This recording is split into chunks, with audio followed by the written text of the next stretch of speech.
profile as well. A 71-year-old former Bengal governor. He's now the second person from Rajasthan after Bhairav Singh Shekhawat to ascend to the country's second highest office, which is the vice president's position. He was the NDA nominee, exactly like now President Draupadi Murmu. And he started his day actually by visiting the Rajghat just about a few hours ago. He even took to the social media site Twitter and wrote there, felt blessed, inspired and motivated to be ever in service of Bharat in serene sublimity of Rajghat while paying respects to Pujya Bapu.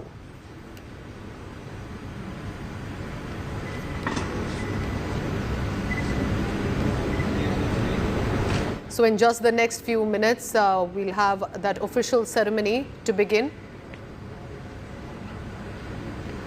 But he had, before the ceremony, ensured that he visits Mahatma Gandhi's Memorial Rajghat, which is in New Delhi, saying he's felt motivated and inspired to continue to be in service.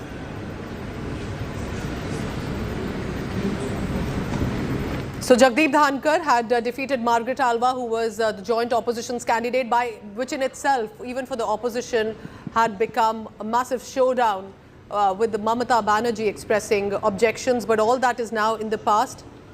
Jagdeep Dhankhar had secured about 528, or to be precise, 74% of total valid votes. Paulami Saha joins me for the latest on that. Paulami, so while the ceremony is all set to begin, Vice President Jagdeep Dhankhar will be administered oath by President Draupadi Murmu. Outgoing Vice President Venkaiah Naidu on our screens right now, asking the fellow netas, how are they, checking on them. A sweet namaste exchanged. And all the senior ministers and Venkaiah Naidu and Prime Minister Modi now seated. Let's go across now to Paulami Saha. Paulami, it's been a very interesting vice president elections as well, but it's also been interesting of how Jagdeep Dhankhar's profile has been as former Bengal governor. But now with the second highest constitutional office, of course, there will be a lot of duties. But right now, what are we expecting? When will the ceremony begin?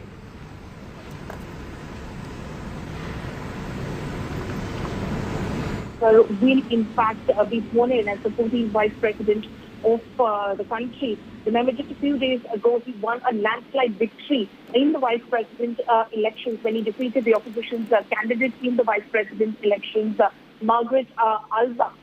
He secured a massive number of votes in this election, which was indicative of the fact that not just members of the NDA, members of parliament who cast their votes in this election, there were others from the opposition as well who had not just previously sworn allegiance to the NDA in this election, including, of course, YSRCP, BJP, and, of course, interestingly, those who have been in the past in the opposition camp, like the BSP and the TDP, who had, in fact, cast their vote in this election.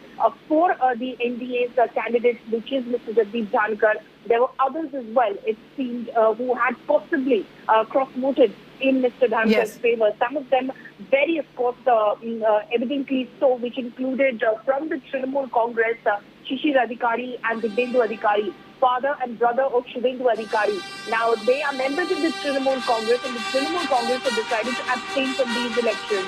And yet, the father-son duo went ahead and cast their votes. Paulami, stay on with me, because President Draupadi Murmu right now has entered into the Rashtrapati Bhavan premises where the ceremony is about to be held, because the oath to the Vice President will be administered by President Draupadi Murmu as is protocol.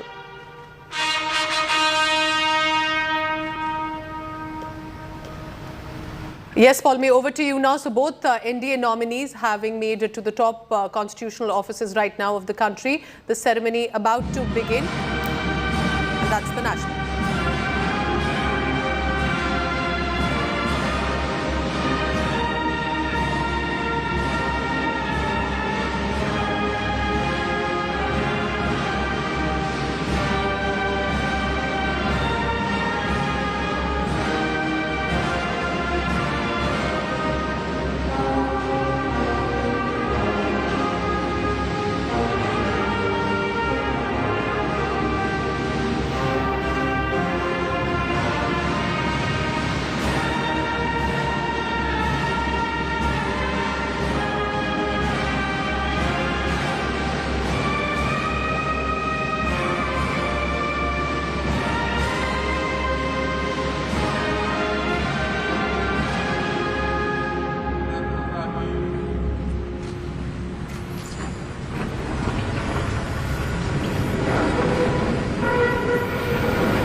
You're looking at the visuals of महोदया, आदेश हो तो निर्वाचन आयोग से प्राप्त उपराष्ट्रपति जी के निर्वाचन का प्रमाणन पढ़ा जाए।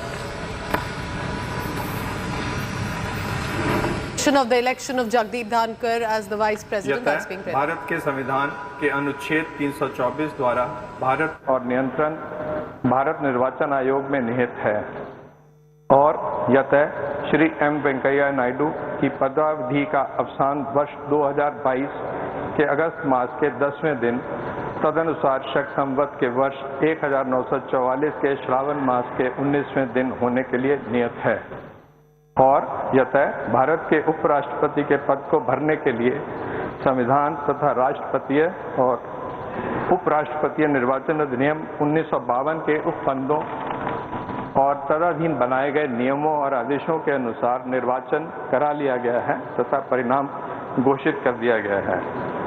अब इसलिए भारत निर्वाचन आयोग एतद द्वारा प्रमाणित करता है कि श्री जगदीप धनखड़ वर्ष 2022 के अगस्त मास के 6वें दिन तदनुसार शक संवत के वर्ष 1944 के श्रावण मास के 15वें दिन भारत के उपराष्ट्रपति पद के लिए सम्यक रूप से निर्वाचित हो गए हैं।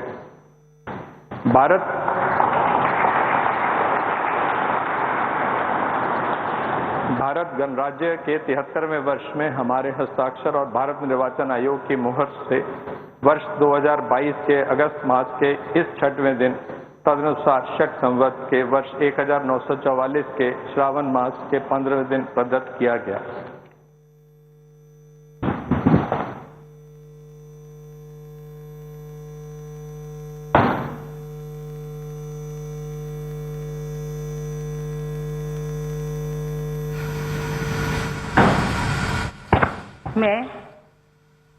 मैं जगदीप धनखड़ ईश्वर की शपथ लेता हूं कि मैं विधि द्वारा स्थापित भारत के संविधान के प्रति सच्ची श्रद्धा और निष्ठा रखूंगा तथा जिस पद को मैं ग्रहण करने वाला हूँ उसके कर्तव्यों का श्रद्धापूर्वक निर्वहन करूंगा।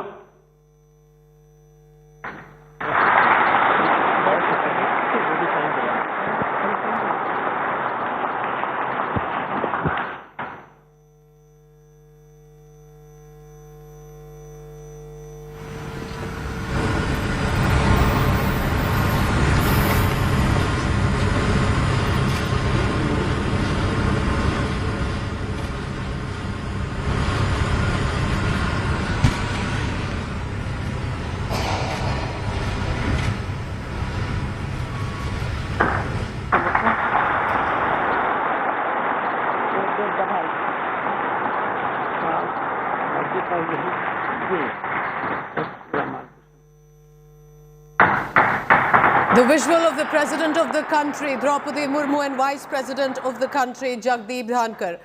Remember, the Vice President is also the ex-officio chairperson of the Rajya Sabha, the upper house of the Parliament. He's been administered the oath by the President, Draupadi Murmu. He had won the elections of the Vice President as 74% of votes were in his favour, and he had defeated Margaret Alva, the opposition candidate.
Ceremony that lasted for specifically about 10 minutes has now concluded. President Draupadi Murmu, after the ceremony, heading back now. And you can see on your visuals, Prime Minister Narendra Modi wearing a mask, ensuring also former President Ramnath Kovind. There, one by one, they are now exiting from the venue, the Rashtrapati Bhavan, where the ceremony was organized.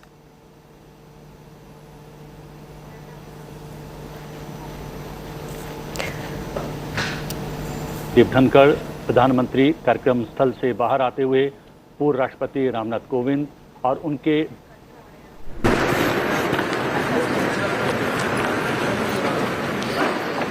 14th Vice President of the country, 71-year-old Jagdeep Dhankhar, former Governor of Bengal, former Union Minister, and now holding the position at the second highest constitutional office of the country, the Vice President.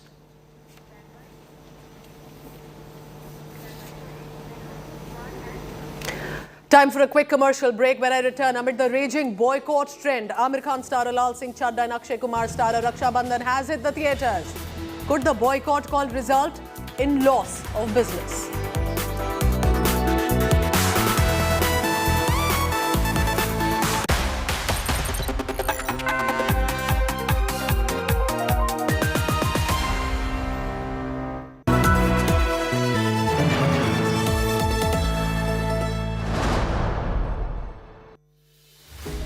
With every sunrise comes new beginnings, new opportunities and new stories. And that's why we're first up. While you're sleeping, we're hard at work to ensure you get the perfect news shot every morning. Get you all the updates. Our morning mission to get you news that's fresh and packed with flavor. Watch First Up every weekday morning with me, Akshata Nandagopal, right here on India Today.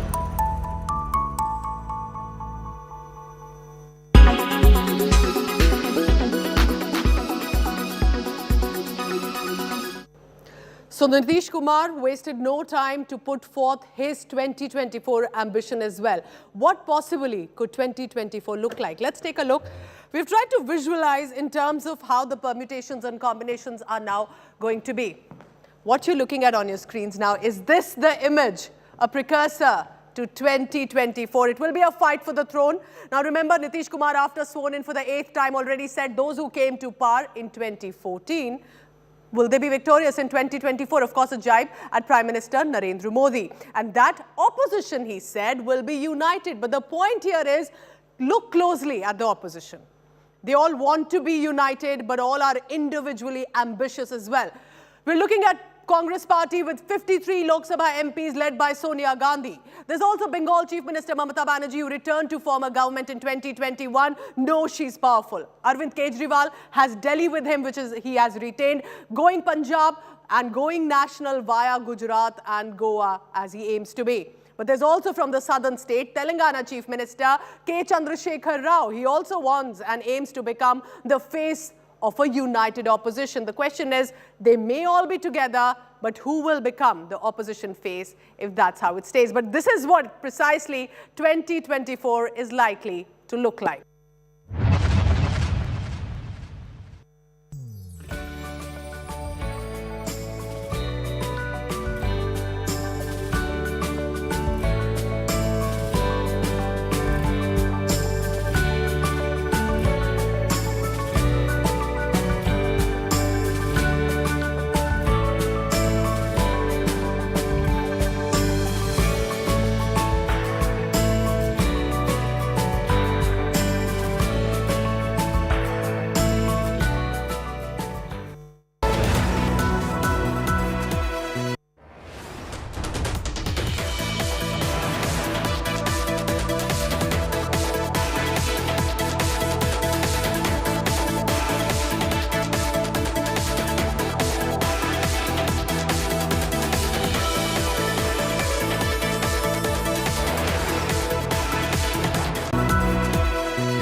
Israel's Defense Ministry's Edge of Tomorrow program is going to change the course of modern warfare.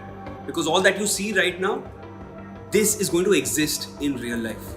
The program was unveiled by Israel's Ministry of Defense and Elbit Systems, one of Israel's leading companies producing electronic defense devices. The program will incorporate network warfare technologies for their soldiers. They basically come up with a suit designed to improve the combat strength of their military. And it will enable the ground forces to stay connected to one another.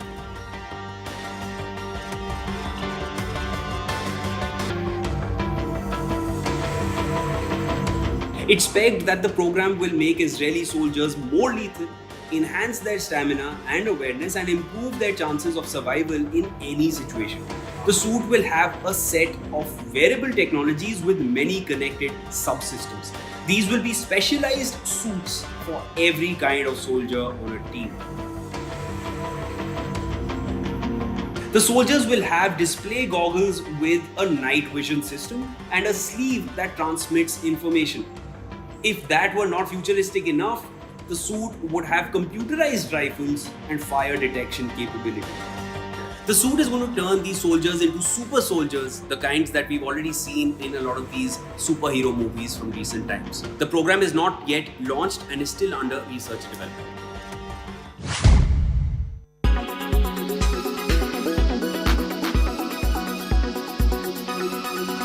Make your media plan smarter with India Today Live TV on your connected devices.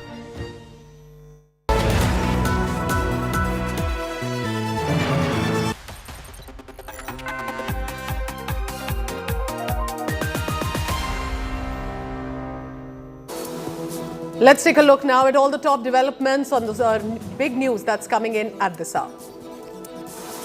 There's been a massive cloudburst that has hit Kullu late last night. Due to the cloudburst, flood-like situation has erupted, causing damage to local shops and buildings. Horrific visuals on your screen right now. 10 shops, 3 cars washed away in the vegetable mud.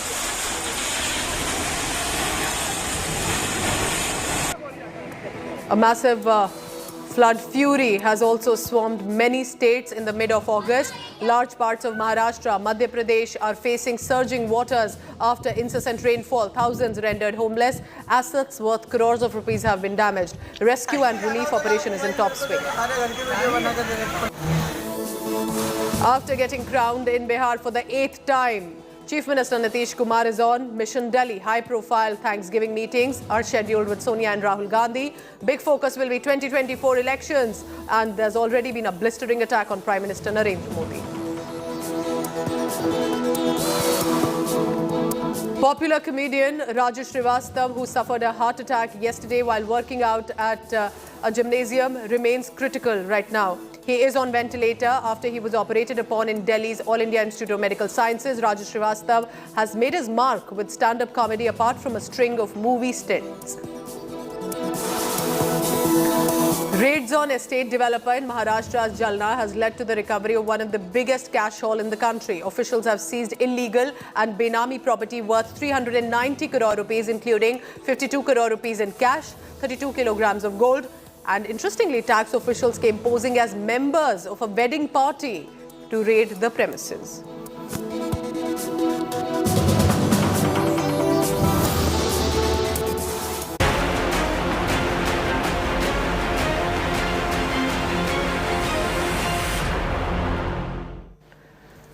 It's going to be the biggest clash of the Hindi film industry between superstar Amir Khan in Lal Singh Chadda and Akshay Kumar starrer Raksha Bandhan.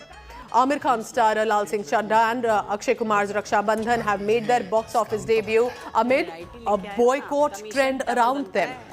Both the films, or specifically the actors and the crew, are facing a backlash on social media. Boycott Lal Singh Chadda is trending on Twitter. Raksha Bandhan, Akshay Kumar's film, is also facing an outrage, that with regard to the film's writer's comments earlier. Remember, the controversy over Lal Singh Chadda erupted over an earlier comment of intolerance that Amir Khan had spoken about. The PK actor has now thereby given an apology for his remark, requesting people not to boycott his film. Reacting to the backlash, Akshay Kumar also spoke to India Today, expressing that all of this can harm the country and the economy. Raksha Bandhan appears to have somewhat lost ground to Lal Singh Chadda in terms of advance bookings. You're looking at these data and statistics that we've brought out for you. The southern films, remember, have been dominating at the moment, while Hindi films have been struggling in recent months. We'll now know in the next few hours and likely on the weekend if there was either of these films a hit.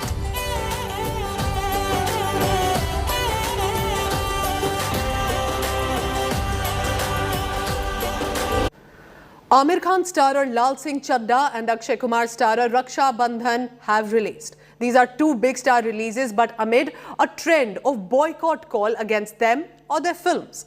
There have been old comments, images, mentions by either Amir Khan, Kareena Kapoor Khan or the writer of Akshay Kumar's film with regard to her earlier controversial comments. Now with these films releasing, both reactors have been reacting, urging for cinema goers to not boycott their films. Watch this report about what has that boycott trend been.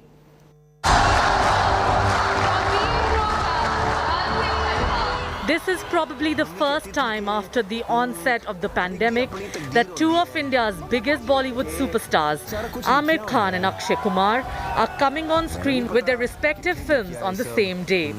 And while the clash of the titans at the box office is in itself enough to build pressure on both the actors as well as theatre owners, boycott calls on social media have only added to their worries.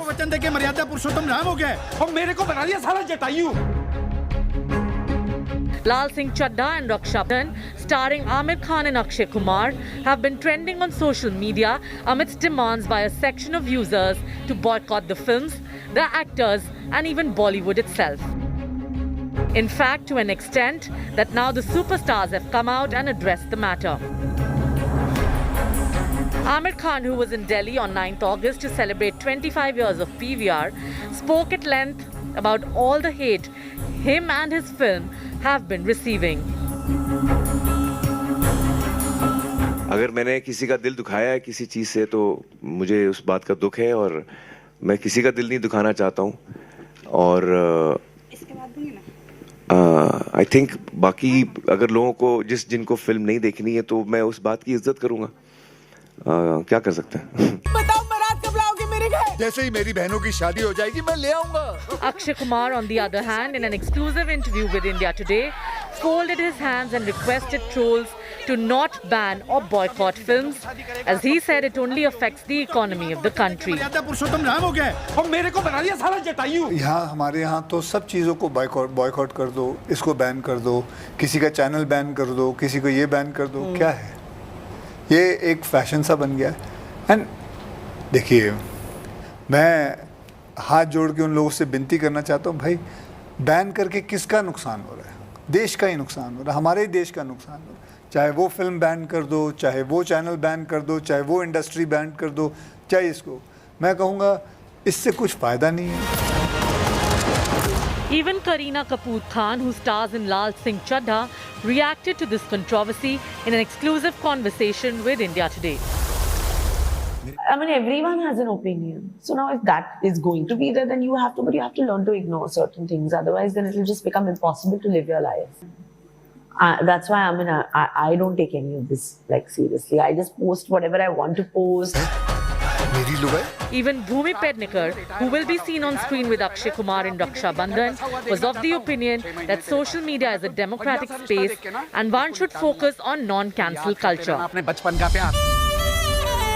It is definitely very rampant, but we have to acknowledge the fact that the internet, where cancel culture thrives, is a democratic space that has a lot of freedom, and there will be good opinions, there will be bad opinions, and the way I deal with it is I only take the positivity in.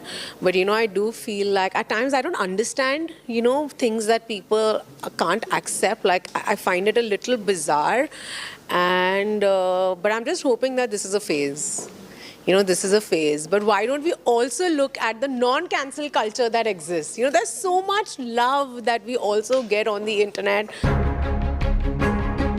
Now, for the uninitiated, the boycott trend started after netizens dug out alleged Hindu-phobic tweets of Raksha Bandhan writer Kanika Dhillon, claiming she has repeatedly attacked Hindu beliefs and hurt religious sentiments.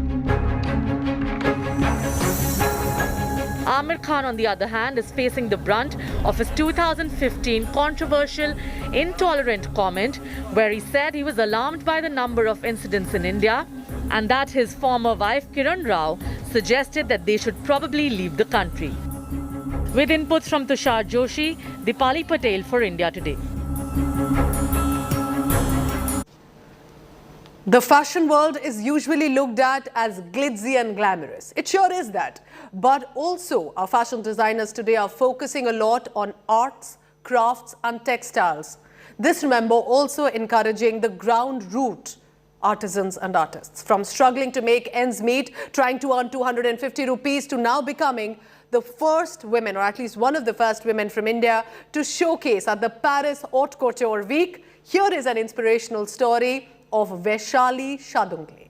Take a look at this profile as my colleague brings you Chaiti Nerula getting you this big story and a special report. It is fashion, it is inspiring in this report.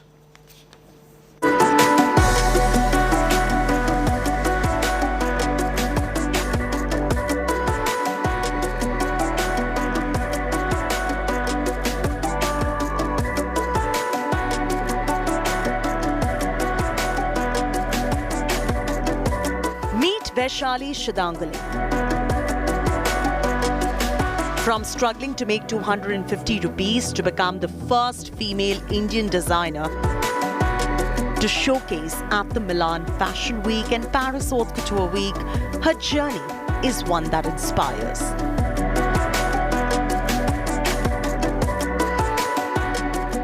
I've never thought I will become fashion designer or I will be in this field. I was not aware about fashion when I left.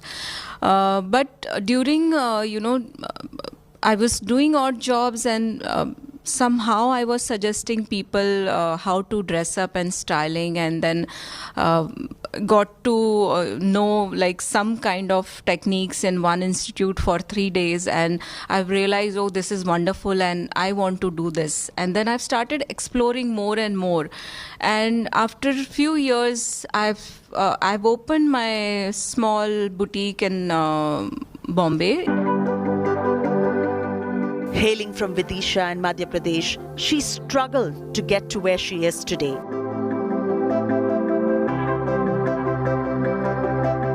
She managed to put Indian textiles on the global map and has been lauded by Union Minister Piyush Goyal.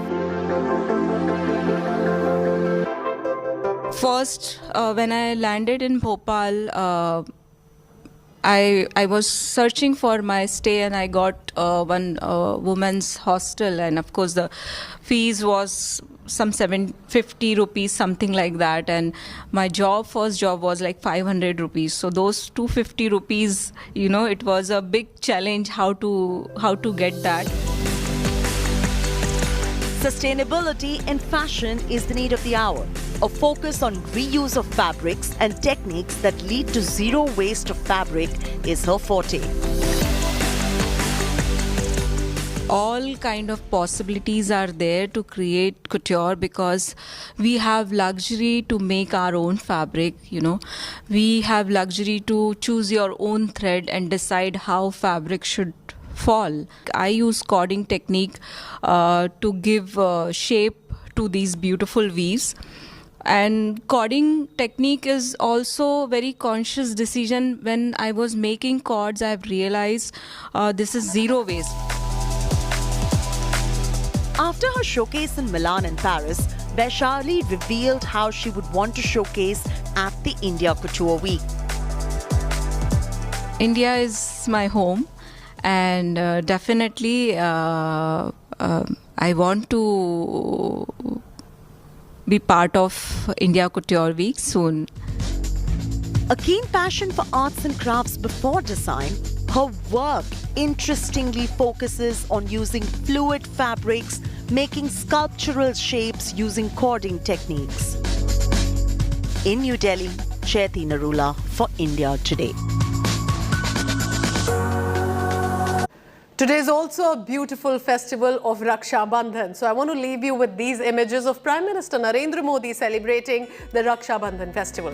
This is also a special Raksha Bandhan because these girls who are tying the Rakhi thread on the Prime Minister are the daughters of sweepers, peons, gardeners, drivers across the strata, and their parents are working at the Prime Minister's office in Delhi. A lovely gesture there. And leaving you with these visuals and wishing all India Today viewers a very happy Raksha Bandhan.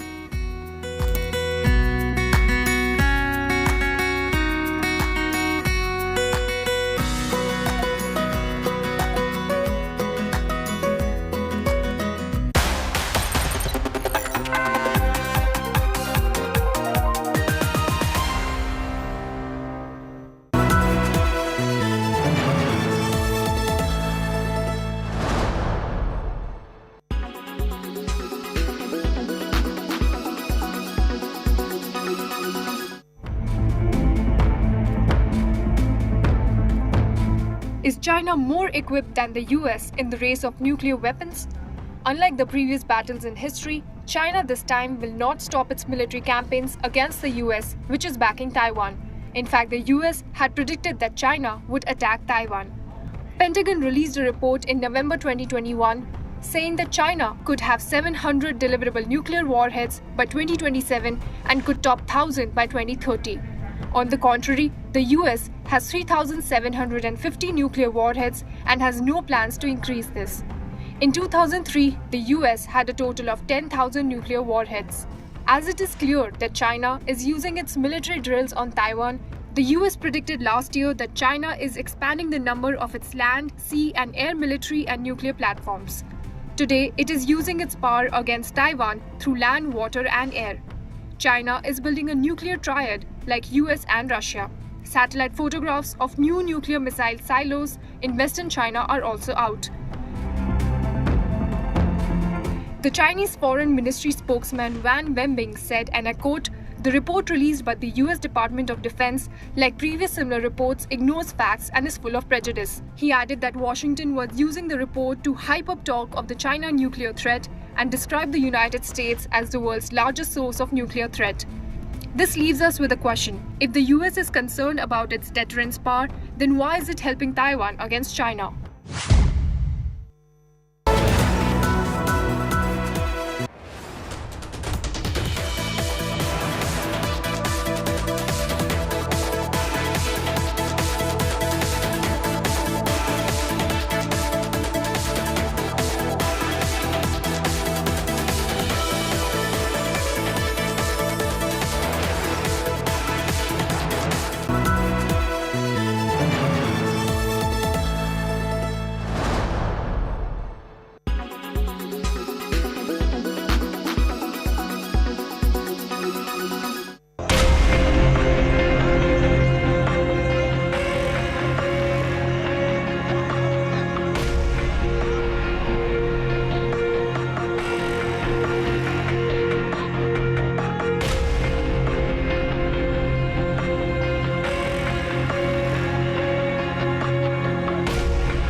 powered by The World Comes Together at Sharda University.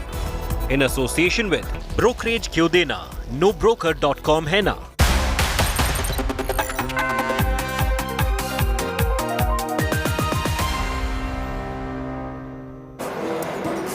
Good afternoon and welcome. You're watching The Lunch Break. I'm Pooja Shali. Let's begin first with the headlines. Jagdeep Dhankhar takes oath as 14th Vice President of India. President Draupadi Murmu administers the oath to the Vice President.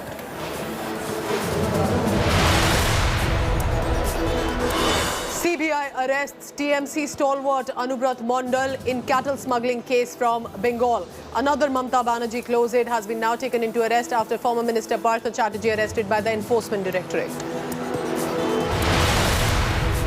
Political showdown over Prime Minister Narendra Modi's Kala Jadoo jibe over Congress's Black Friday protest. Rahul Gandhi hits back, says PM Modi is spreading superstitious aspects like the black magic. Karnataka Chief Minister Basavaraj Bommai rubbishes speculations of his ouster, mocks the Congress party's charges against him as laughable. I'm not going to give much importance to it. I have become Sthita Prajna. My presence of mind is very clear because this is all falsehood. Truth is that there is a stable government and it is going to be continued to stable. 3 army personnel and 2 terrorists killed after a suicide attack on army camp in Jammu and Kashmir's Rajouri. Amid the raging boycott trend, Amir Khan starrer Lal Singh Chadda and Akshay Kumar starrer Raksha Bandhan hits the theatres. Will this boycott call result in loss of their business? जैसे ही मेरी बहनों की शादी हो जाएगी मैं ले आऊंगा इनकी शादी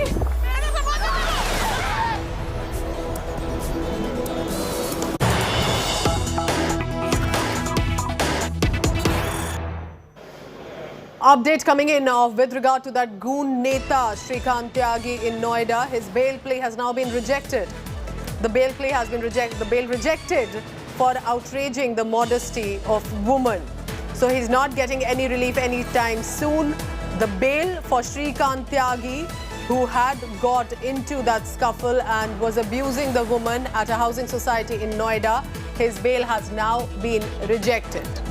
So he will continue to be in the custody. Remember, he was finally caught by the cops in Uttar Pradesh after he had been on the run for days after that video went viral when a woman objected to illegal encroachments being done by him within the housing society complex. Shrikant Tyagi's arrest and the whole showdown had also turned political between the Samajwadi Party and the BJP as well. Swami Prasad Maurya's name had also been dragged in, but for now it is no relief coming in after that abusing video went viral. Arvind Oja joins me on the latest on that. Arvind, तो उसको कोई relief नहीं मिलने वाला है, bell उसकी reject हो गई है, अगले कुछ दिन भी अभी उसको कस्टडी में रहना पड़ेगा। बिल्कुल जेल में ही रहना पड़ेगा पूजा और 344 जो मोलेस्टेशन कुछ पहले खारिज हो चुकी थी। आज अरविंद आपका ऑडियो लाइन हम फिर करेक्ट करेंगे. So he is also now that information coming in from Arvind Oja that the bail has been rejected for outraging the modesty of woman, abuse after that video went viral when a woman confronted him over illegal encroachment within the housing society in Noida. So that's the big news coming in. Remember, this man had been on the run, was not taking calls, was trying to evade the police, and that visual finally surfacing by the Noida cops during the press briefing where he did walk in. He was eventually arrested while he was trying to contact some of the family members, and for now attempting to get some relief, but his bail has for now been rejected. On the other side of your screen is also the video of that had gone viral of him not only abusing the woman but also tried to hit her when some of the other local residents there of the housing society decided to intervene. She was confronting him and objecting to the encroachments and plantations that he'd been doing in the area, which was for the common residents, but he had been known to doing it. Notice in the video how he pushes the woman away when she gets confrontational and when she decides not to back down and ask him questions about what gave him the right that within the housing society that he could construct and plant wherever he wishes so.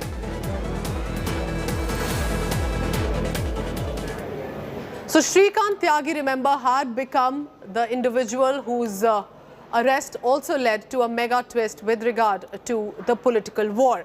That erupted with Noida cops claiming that the Samajwadi Party Neta now, Swami Prasad Maurya, gave MLA and assembly stickers for the SUV that was used by Tyagi so he could escape.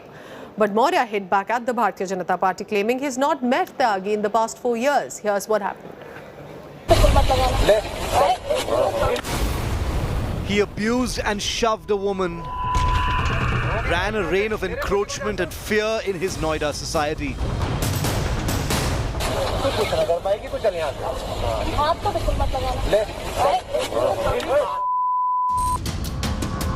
But then Goon Neta Shrikant Tyagi's luck ran out. He faced the Yogi government's bulldozer action and was arrested after a massive manhunt by the Noida police. Tyagi was soon singing a different tune. Swami Prasad Maurya ने आपकी मदद की थी? नहीं, कोई बात नहीं। अफसोस है कुछ? हाँ, अफसोस है। जी बताइए। अग्रेसिव हो गए थे? जी। Both Tyagi and his driver Rahul have been booked for putting fake MLA and UP Assembly stickers on his SUV.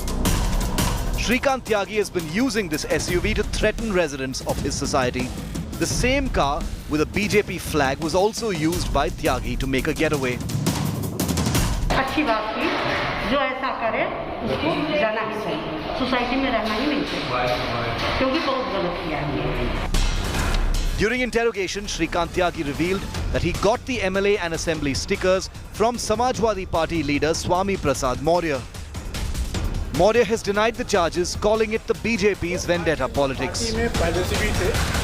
इसके द्वारा एक व्हीकल पर, जैसा आपने सुबह से देखा भी है, एक विधायक का स्टिकर भी लगाया हुआ है। उसके बारे में इसने पूछताछ में बताया कि इसके जो पुराने पॉलिटिकल सहयोगी थे श्री स्वामी प्रसाद मौर्य जी, उनके द्वारा वो स्टिकर इसको उपलब्ध कराया गया। 4 दिन से वो फरार है और गिरफ्तार नहीं कर पा रही है और 2 साल ऊपर दूसरों को रही है, अपना पाप का चादर दूसरों को डालने की कोशिश कर रही है। सरकार की घिनौनी साजिश है और भाजपा इसमें बहुत माहिर है। इस प्रकार का खेल खेलने में उसका कोई सानी नहीं। जो संबंधित गाड़ी बताई गई जिसके ऊपर लोगो बताते हैं गवर्नमेंट का, वो गाड़ी मेरे क्लाइंट के नाम नहीं है, ना उनके परिवार के नाम, ना किसी रिश्तेदार के नाम, और ना ही मेरे क्लाइंट से बरामद हुई है। तो मेरे खिलाफ 420 किस तरीके से बनेगा उसकी बाबत रिपोर्ट मांगी गई कोर्ट के द्वारा। The police meanwhile revealed that Tyagi has changed as many as 15 vehicles while dodging arrest. The police added that Shrikant Tyagi, who used 3 gunners in Ghaziabad, is also linked to illegal mining. With Samaj Srivastav, Bureau Report, India Today. As the Bharatiya Janata Party lashes out at Nitish Kumar for changing alliances yet again this time, Nitish Kumar, remember, was sworn in on Wednesday for the 8th time as the Chief Minister of Bihar. But he's also now rubbishing allegations that his aim was to become the President or the Vice President of the country, which not fulfilled, he then switched sides. Nitish Kumar hit out at that allegation of the BJP, saying that the ministers are blatantly lying, that he had no ambition to enter into the race to become the President or the Vice President. But the allegations against Nitish Kumar did fly thick and fast because Assam Chief Minister first launched a scathing attack on Nitish Kumar, and with Himanta Biswa Sarma calling Nitish Margdarshak for everybody who wants to change party in every 6 months. He also said that Nitish Kumar is so unpredictable that he can again go out of the coalition of the Grand Alliance in the next 6 months. उनके नजदीकी लोगों ने कई बार प्रयास किया कि उनको उपराष्ट्रपति का उम्मीदवार घोषित कर दिया जाए। उनके लोग आए, हमारे नेताओं से मिले और कहा कि नीतीश जी को उपराष्ट्रपति बना दीजिए, बिहार में आप सरकार चलाइएगा आप लोग। लेकिन जब बीजेपी का अपना मोह में तो हम किसी दूसरे को क्यों उपराष्ट्रपति बना सकते? कि हम उपराष्ट्रपति बनना चाहते थे। क्या मजाक है? बात क्या है? एकदम बिल्कुल बोगस बात है। आप लोग जानते नहीं, आप लोग नहीं पूछे हमसे। राष्ट्रपति वाला भी उपराष्ट्रपति वाला, एकदम बोगस बात। हमारी कोई इच्छा नहीं थी। आई लोग भूल गए क्या? राष्ट्रपति और उपराष्ट्रपति के दोनों के चुनाव में हम लोगों की पार्टी ने कितना सपोर्ट किया, और वही तो वेट कर रहे थे। जिस दिन खत्म हो गया उसके बाद हम लोग पार्टी का मीटिंग किए। How can you guarantee that Nitish Kumar will not again go out of that coalition after 6 to 8 months? Because he is most unpredictable person. We have also changed political party, but we have not changed like him. So he is a margdarshak for everybody who wants to change party in every 6 months. बेचारे आप बोल रहे हैं, आप जानते ही हैं, उनको तो कुछ बनाया नहीं। तो आजकल बोल रहे हैं, तो जो लोग भी बोल रहे हैं तो अच्छा है, वो इतना बोले मेरे खिलाफ कि उनको फिर जगह मिल जाए। अच्छा ही है। Let's go across now to Patna, because Rohit Singh, my colleague, is telling us about the latest. Because Rohit, political showdown is clearly not yet over, and Nitish Kumar is clearly on a front foot with those aggressive reactions, with the BJP making some very strong allegations against him. Yes, obviously, it's allegations and counter-allegations which are flying at this point of time. Sushil Kumar Modi made that startling revelation yesterday when he said that Nitish Kumar wanted to become the vice president of the country, and for this he had sent even feelers from the JDU leaders to the BJP, asking them if Nitish Kumar could be considered as a nominee for the vice president. So this came as a very startling revelation, to which Nitish Kumar today has hit back, calling it a completely bogus allegation against him, and he lashed out at Sushil Kumar Modi. So you see the relations between BJP and Janata Dal United has now become so bitter that both of them are hitting out at each other now. Till 48 hours back they were together in the government, but now that there's a change of government, Nitish Kumar has joined hands with the Mahagathbandhan. Now Nitish Kumar is also hitting out and retaliating against all the charges that are being leveled on him by the BJP. So Nitish Kumar reacting to all the strong charges by the BJP, that whether he wanted to be the president or the vice president nominee, and also that he can also now switch coalition yet again in the next 6 months. These are some of the reactions coming in. Rohit Singh telling us all about the latest on that. Rohit, thank you very much for now. Now, a day after he quit the NDA, Nitish Kumar wasted no time at all, because he immediately took the fight against the Bharatiya Janata Party to national capital Delhi. After the swearing in for the 8th time as the Chief Minister, Nitish is now claiming that the result of 2024, and that referring to the general elections, will be different than 2014. A jibe also there indirectly at Prime Minister Modi. Take a look at this report.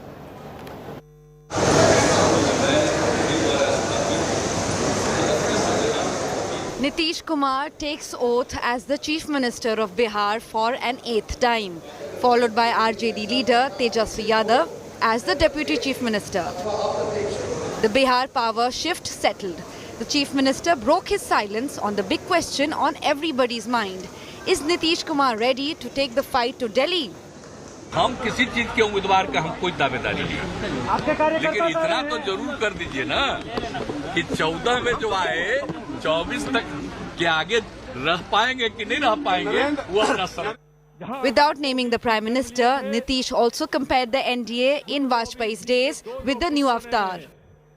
श्रद्धेय अटल बिहारी वाजपेयी जी, और उस समय जो हम सब लोग गए जौहर साहब के नेतृत्व में, और कितना प्रेम करते थे और कितना मानते थे, वो हम कभी भूल सकते हैं? उस समय की बात देखिए, उस समय की बात ही दूसरी है। अब बाद में फिर गए, और इसके बाद जो कुछ भी होता रहा तो हमारे दल के लोगों को कुछ नहीं। एक आदमी को हम जिम्मा दे दिए, और फिर उसी आदमी के बारे में सबसे पूछिए।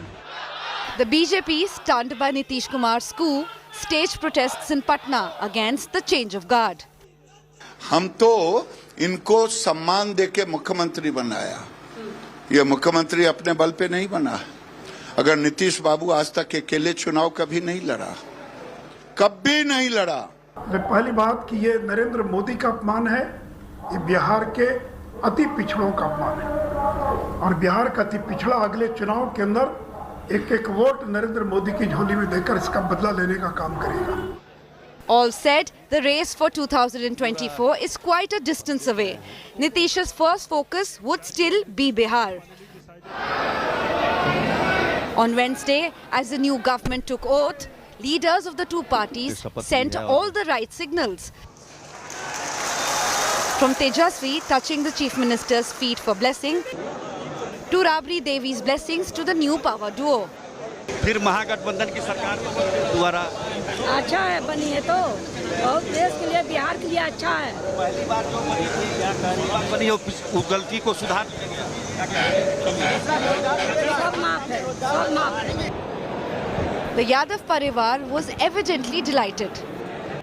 आज देख लीजिए, बिहार में वो कर दिखाया जो देश को करना है और एक दिशा दिखाई है। और हमारी चर्चा, क्योंकि हमारी तो लड़ाई ही बेरोजगारी को लेकर के रही है, सदन से लेकर के आप सड़क तक देख लीजिए, हम लोगों ने बेरोजगारी के खिलाफ लड़ाई लड़ी और आदरणीय मुख्यमंत्री जी का जो निर्णय रहा उससे हम लोगों को एक मौका मिला कि अब जनता के प्रति, नौजवानों के प्रति जो दुख दर्द है उसको दूर किया जाए। Are you happy? Of course, we all are very happy. पूरी बिहार की जनता खुश है, सब खुश है। The change of guard in Bihar has national implications. While Nitish Kumar adds to opposition's options for 2024, can they zero in on a challenge to Narendra Modi? Bureau Report, India Today.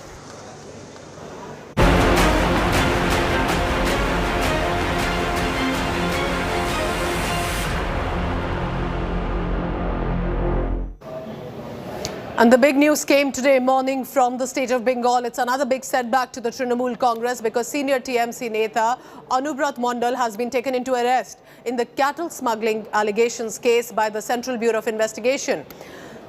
Mondal had skipped 10 summons of the CBI, after which the CBI eventually approached the court as well. He was arrested from his residence in the Birbhum district in Bengal. According to reports, Anubrat Mondal had been seeking more time to face interrogators after failing to appear for 10 times at least in connection with the cattle smuggling allegations. Now, Mondal was also planning to move the Supreme Court, seeking immunity from arrest by the CBI. But the BJP has been quick to slam the Trinamool Congress over this arrest. That, remember, after former Minister Partha Chatterjee was arrested by the Enforcement Directorate with a huge amount of cash and gold recovered from one of his close aide Arpita Mukherjee's residence. The cattle scam, which has led to arrest of Anubrat Mondal, is related to 20,000 cattle heads that was seized from the Bangladesh border by the Border Security Force. 11 people, including Mondal's bodyguard, were then named by the CBI.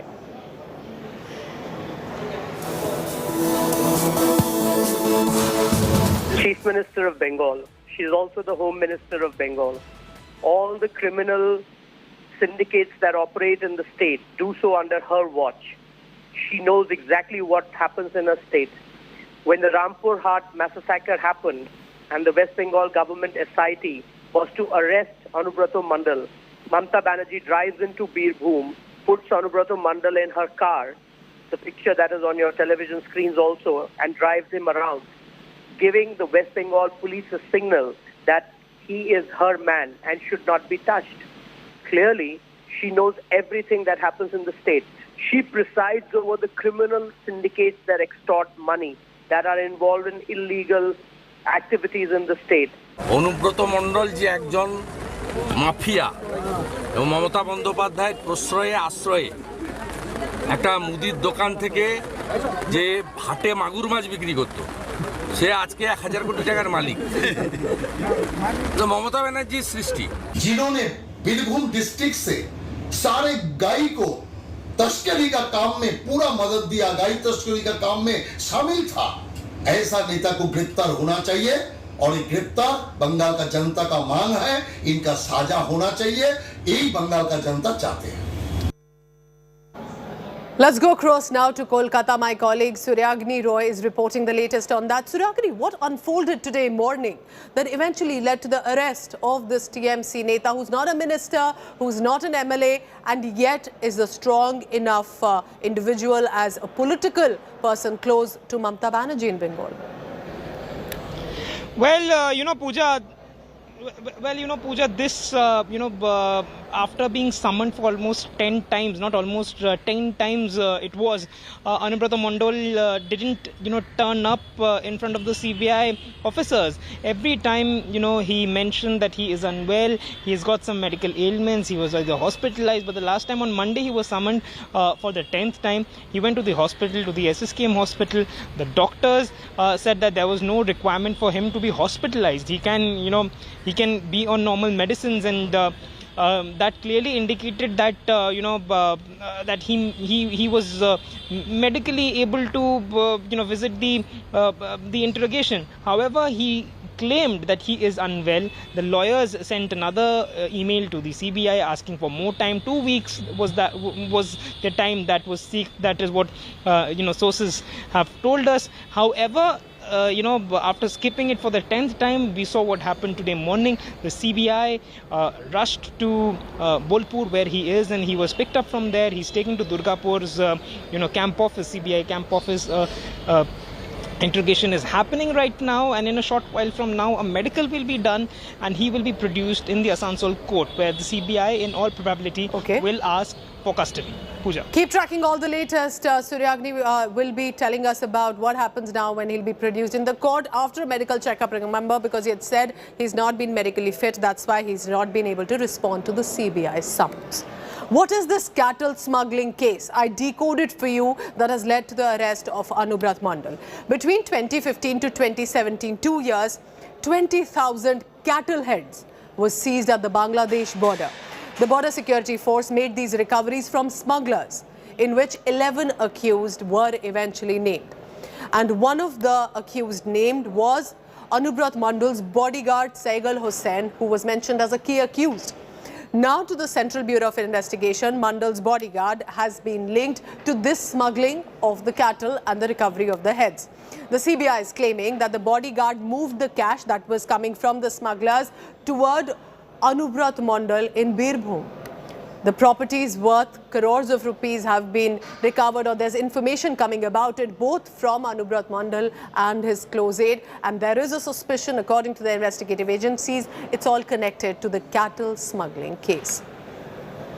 So that's the big story coming in from Bengal today. Apart from the investigation that's on leading to the arrest of Anubrat Mondal after former Minister Partha Chatterjee's arrest, political showdown also has escalated. The BJP is upping the ante against specifically Mamata Banerjee. Amit Malviya, the IT cell chief, says the buck stops at the door of Mamata Banerjee, who's the Home Minister, who's also the Chief Minister of Bengal, and has been shielding these criminals. But TMC, remember, has been claiming since Partha Chatterjee's arrest that according to them, this is political vendetta against TMC, against Mamata Banerjee by the central investigative agencies and specifically by the BJP government at the centre.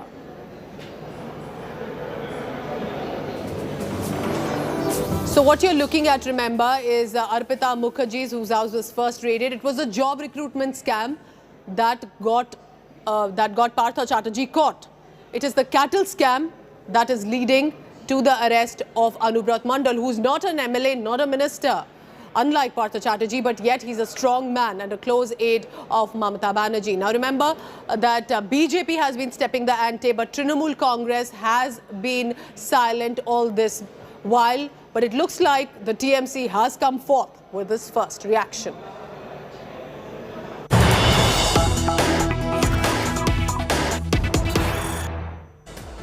So Mamata Banerjee's party has given out first reaction after Anubrat Mondal's arrest. The TMC calls Anubrata's arrest disappointing. The TMC says, and I quote the party here, "Do not know the grounds of arrest yet. The centre is using the ED, the CBI, to cow us down." Let's listen into the reaction.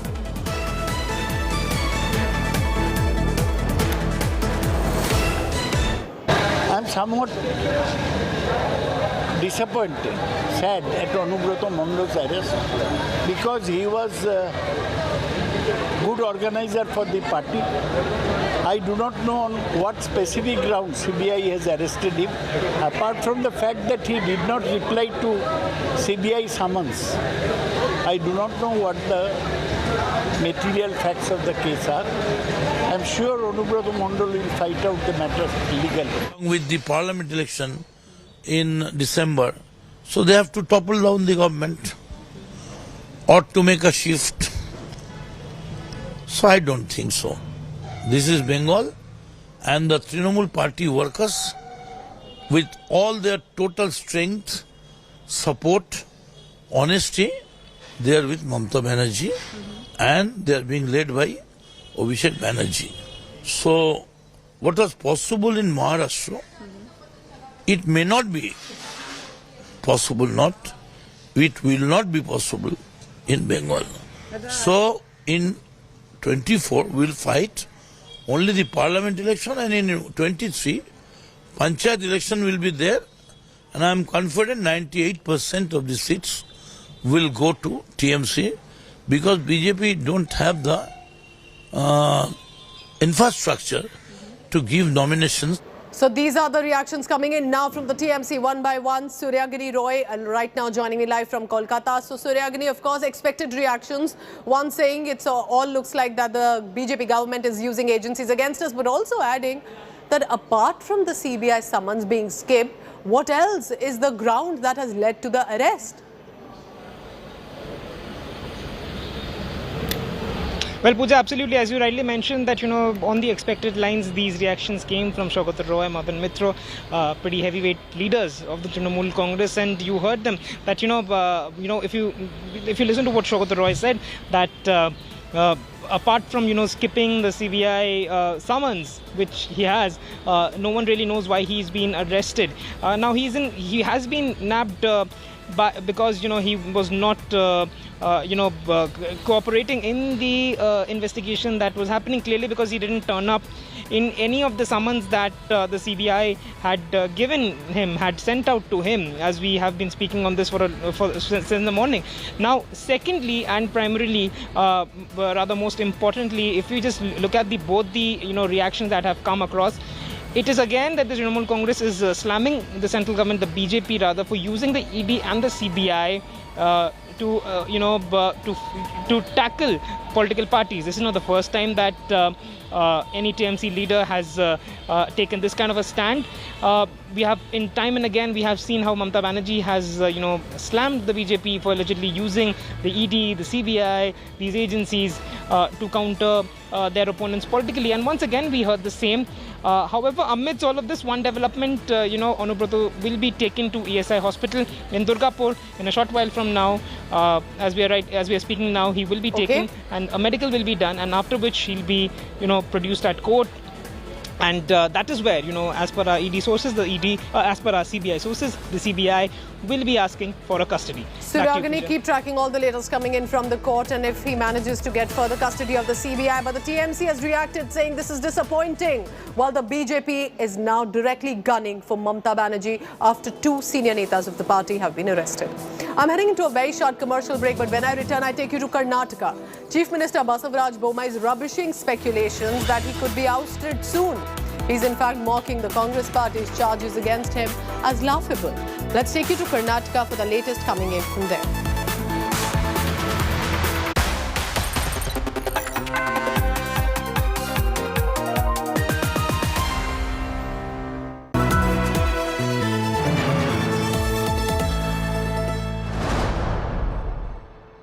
Will the falling rupee badly impact the Indian economy?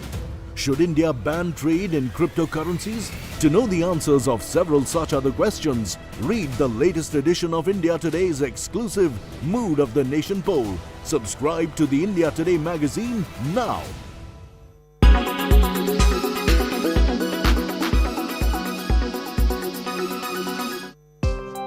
WhatsApp culture has created a stigma in this age and time. Everyone is under the pressure of being a part of a certain group. People do not want to share the blue tick reading mark. Different people have different concerns for WhatsApp. You can now leave groups without being noticed. People can now sneak out of groups. An update will not pop up if you leave a group. You can have a control over who sees you online.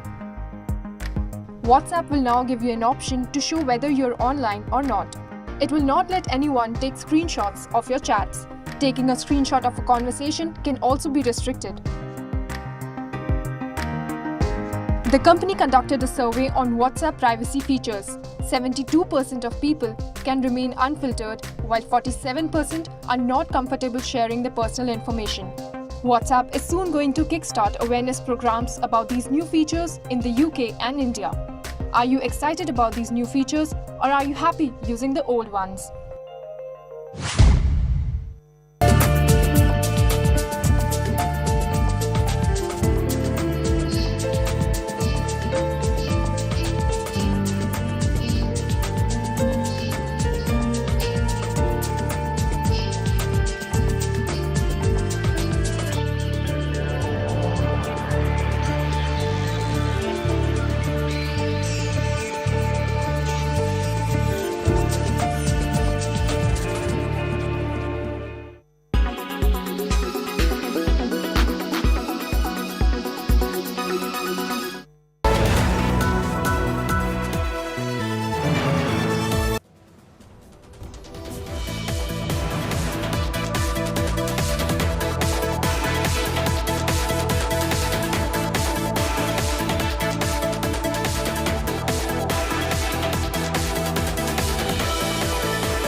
Forming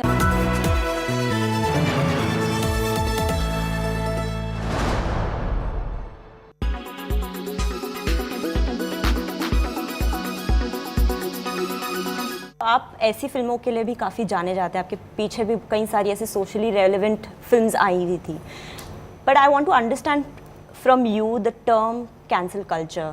अभी कई लोग बोलते हैं इसको ban कर दो, उसको boycott कर दो. Don't you think this is also a problem that needs to be addressed? यहाँ हमारे यहाँ तो सब चीज़ों को बॉयकॉट कर दो, इसको बैन कर दो, किसी का चैनल बैन कर दो, किसी को ये बैन कर दो. क्या है ये? एक फैशन सा बन गया. एंड देखिए, मैं हाथ जोड़ के उन लोगों से विनती करना चाहता हूँ, भाई बैन करके किसका नुकसान हो रहा है? देश का ही नुकसान हो रहा है, हमारे ही देश का नुकसान हो रहा है. चाहे वो फिल्म बैन कर दो, चाहे वो चैनल बैन कर दो, चाहे वो इंडस्ट्री बैन कर दो, चाहे इसको. मैं कहूँगा इससे कुछ फ़ायदा नहीं है. हाथ जोड़ के विनती करना चाहता हूँ कि it is better, don't stop your economy of our country, let it go on. And it is important that our country should just come up. By doing this, by spreading all this, it is a wrong thing you are spreading.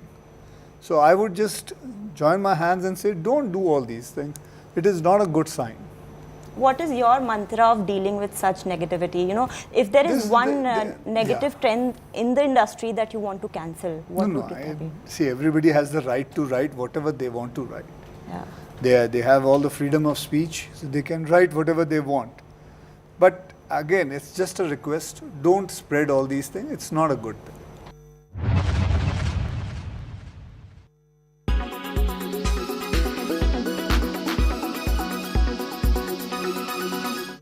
Everyone's busy finding what's trending. You're busy finding out why. India Today, for those who research before reacting. Download the India Today app now.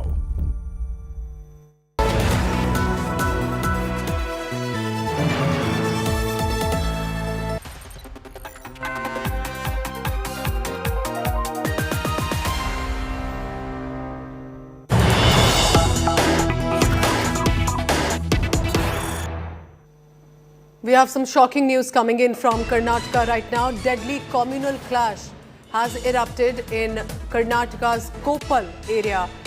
The clash is being reported on the streets over a Dalit boy Muslim girl's relationship. The clashes erupted after this interfaith couple was meeting. We are in fact, shockingly also, I can tell you that we are reporting of casualties, that 2 people have died. 6 have hurt, 6 have received injuries as well. There was a clash that was reported. Restrictions have been put in place under section 144, which means large gatherings cannot be permitted right now in Koppal. The argument that started over the interfaith relationship of a couple has turned deadly. Karnataka's Koppal area is currently tense after clashes. As you can see, police forces have been deployed. Angry women from one community right now, there are shouting slogans. We'll try and find out exactly what happened. Angry women shouting at the police personnel. Let's try and listen in to what these women and protesters are saying.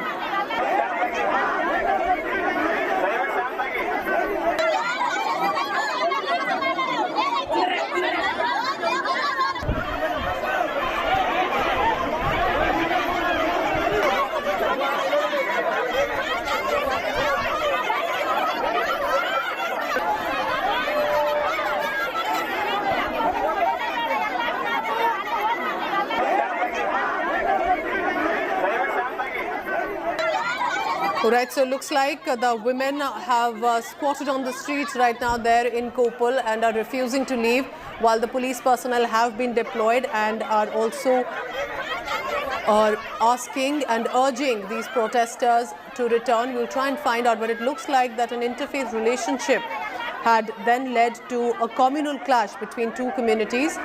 There's also been reportedly death of 2 people that has taken place in Koppal, while 6 have received serious injuries. But we can tell you that the atmosphere is definitely tense in the area in Koppal in Karnataka. Let's go across now to our colleague Sagai Raj there in Bengaluru. Sir, what are you picking up happened here? It was an interfaith relationship that led to protests, led to violent scuffle leading to death. Absolutely, it is between 2 communities in Koppal districts where one particular community members were unhappy that a boy from a different community tried to get into a relationship with a girl, and when he tried to approach this girl this morning, there was a clash and 2 people were killed and 6 suffered injuries and shifted to the government hospital. As of now, situation seems to be under control, and there were people who came out on the street to protest against these kind of violence, and they also went on to say that the boys are targeting one particular community in Koppal district, and thereafter a 144 section was been imposed. As of now, situation seems to be controlled, but still situation seems to be sensitive. Sagai, please keep tracking all the latest on that. The atmosphere is tense. It was, as it appears, a Dalit boy-Muslim girl's relationship has now led to scuffle and communal clash between 2 communities. Police force urging the protesters to not resort to violence, but 2 people already confirmed dead. We'll get you the latest on that. Our colleagues are on the ground tracking the latest.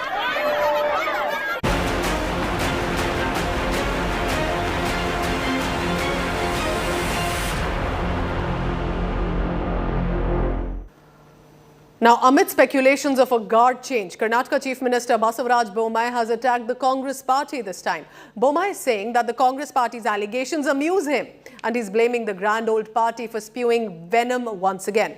In fact, the Bharatiya Janata Party denied all speculation of a possible change in guard of the top leadership of BJP in Karnataka. Former Chief Minister B.S. Yediyurappa categorically denied any plans of sacking Bommai as the Chief Minister. Yediyurappa has said that Bommai will complete the term and no such discussion about any change has taken place within the party. Meanwhile, BJP MLA and Chief Minister's political secretary Renuka Acharya hit out at even cabinet ministers for not coming out in support of Chief Minister Bommai right now.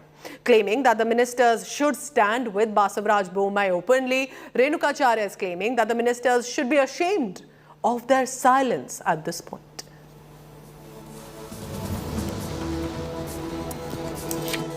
It is amusing me. These people are trying to do time and again, and they think that they can bring instability in the minds of the people. People of this Karnataka knows very well, and they know about my functioning, my programs, and they will not believe it. They have utterly failed. In fact, there is a confusion among the Congress. There are 2 views among the Congress about the tweet itself. Hence, I am not going to give much importance to it. I have become Sthita Prajna. My presence of mind is very clear because this is all falsehood. Truth is that there is a stable government and it is going to be continued to stable. I have resolved myself to work much hard, much more time. Every day I am going to spend 2 hours more for the development of the state, development of the people of the state and building up my party. CM ಬದಲಾವಣೆ ವಿಚಾರವಾಗಿ Congress tweet ಮಾಡ್ತಾ ಇರುವಂತದ್ದು ಬದಲಾವಣೆ ವಿಚಾರ ಸಾಕಷ್ಟು ಚರ್ಚೆ ಆಗ್ತಾ ಇದೆ. ಕೇವಲ 7 ತಿಂಗಳಿರುವಂಥ ಈ ಸಂದರ್ಭದಲ್ಲಿ ಬದಲಾವಣೆ ಪ್ರಶ್ನೆ ಬರೋದಿಲ್ಲ. ಅವರು ಮುಖ್ಯಮಂತ್ರಿಗಳಾಗಿ ಬಸವರಾಜ ಬೊಮ್ಮಾಯಿ ಮುಂದುವರಿತಾರೆ.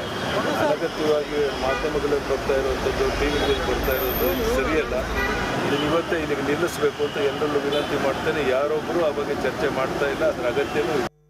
ಮುಂದಿನ ದಿನಗಳಲ್ಲಿ ಯಾರು ಮುಖ್ಯಮಂತ್ರಿ ಆಗಬೇಕು ಅನ್ನತಕ್ಕಂಥ ಜಗಳ, ಸಿದ್ದರಾಮೋತ್ಸವದಲ್ಲಿ ತನ್ನ ಶಕ್ತಿಯ ಪ್ರದರ್ಶನ ಮಾಡಿ DKಶಿಗೆ ಕೊಟ್ಟಿರ್ತಕ್ಕಂಥ ಡಿಕ್ಕಿ, ಖರ್ಗೆ ಅಂತ ಹಿರಿಯರಿಗೆ ಅವಮಾನ ಆಗಿರ್ತಕ್ಕಂಥದ್ದು, ಇದೆಲ್ಲವೂ ಹೊರ ಬರ್ತಾ ಇದೆ. ಆಂತರಿಕ ಜಗಳವನ್ನು ಮುಚ್ಚಿ ಹಾಕುವುದಕ್ಕೆ, ಇದು ಬಹಿರಂಗ ಆಗಬಾರ್ದು ನಮ್ಮ ಜಗಳ ಅನ್ನುವ ಕಾರಣಕ್ಕೋಸ್ಕರ ಕಾಂಗ್ರೆಸ್ ಒಂದು ತಂತ್ರಗಾರಿಕೆಯನ್ನು ಮಾಡಿದೆ, ಒಂದು ಸುಳ್ಳು ಸುದ್ದಿಯನ್ನು ಬಿಟ್ಟಿದೆ. ಯಾವುದೇ ಕಾರಣಕ್ಕೆ ಬೊಮ್ಮಾಯಿಯವರ ಬದಲಾವಣೆಗಳಿಲ್ಲ. ಮುಂದಿನ ಈ ಅವಧಿ ಪೂರ್ಣ ಆಗುವವರೆಗೆ ಬೊಮ್ಮಾಯಿಯವರೇ ಮುಖ್ಯಮಂತ್ರಿ ಆಗಿರ್ತಾರೆ. ಮುಂದಿನ ಚುನಾವಣೆಯನ್ನು 2023ರ ಚುನಾವಣೆಯನ್ನು ಯಡಿಯೂರಪ್ಪರ ಮಾರ್ಗದರ್ಶನದಲ್ಲಿ ಬೊಮ್ಮಾಯಿಯವರ ನೇತೃತ್ವದಲ್ಲೇ ನಾವು ಎದುರಿಸ್ತೀವಿ. That's great. If he's not going to be removed, let him tell it to his own party people. Why is he telling it to the Congress? He should rein in his people. He should tell his people, look, I'm here trying to give a stable government. Please support me. These rumors, rumor mongering, or disinformation has not been told by the Congress. It was Mr. Suresh Gowda who told people that before 15th there might be a change, just like how they have changed in Uttarakhand or any other places before the election. So if the CM is saying that the Congress is conspiring to change him, this is absolutely ridiculous. He's trying to say that we are much more powerful than his political bosses in his party.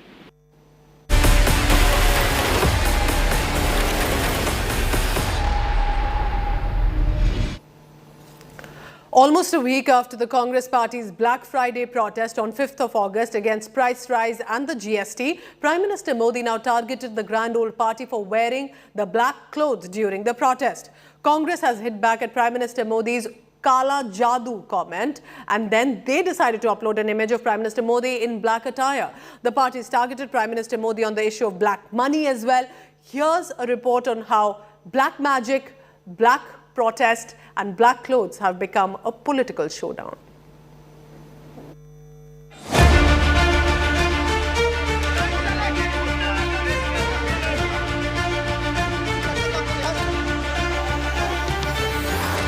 पांच अगस्त को देखा है कि कैसे काले जादू को फैलाने का भरपूर प्रयास किया गया. Almost a week after the Congress's Black Friday protest against price rise, the political storm is showing no signs of dying down. Prime Minister Modi has lashed out at the Congress for wearing black during its agitation. 5 अगस्त को देखा है कि कैसे काले जादू को फैलाने का भरपूर प्रयास किया गया. ये लोग सोचते हैं कि काले कपड़े पहनकर उनकी निराशा हताशा का काल समाप्त हो जाएगा, लेकिन उन्हें पता नहीं है कि वो कितनी ही झाड़ फूंक कर ले, जनता का विश्वास अब उन पर दोबारा कभी नहीं बन पाएगा. The Kala Jadoo comment did not sit well with the Congress, who launched an all-out attack on the Prime Minister. Priyanka Gandhi Vadra also slammed the Prime Minister over his comments. Priyanka accused the Prime Minister of distracting the public from the issue of price rise. Earlier, the BJP had opposed the Black Friday protest, claiming that it took place on Ayodhya Mandir Foundation Day, and hence was a movement against the Ram Temple. Congress ने आज का दिन इसीलिए विरोध के लिए और विशेषकर काले कपड़ों में विरोध के लिए सिलेक्ट किया है कि वो एक शटल मैसेज देना चाहते हैं कि हम राम जन्मभूमि के शिलान्यास का विरोध करते हैं और अपनी तुष्टीकरण की नीति को वो आगे बढ़ाना चाहते हैं. आज कांग्रेसियों ने काले कपड़े पहन करके जो प्रदर्शन किया है, यह से राम जन्मभूमि मंदिर निर्माण की तिथि के दिन यह राम भक्तों का अपमान है. The war of words continues. It is a first in recent times when a Congress protest has got heated reactions from the top BJP leadership. Does that mean the BJP is wary of price rise? Bureau Report, India Today.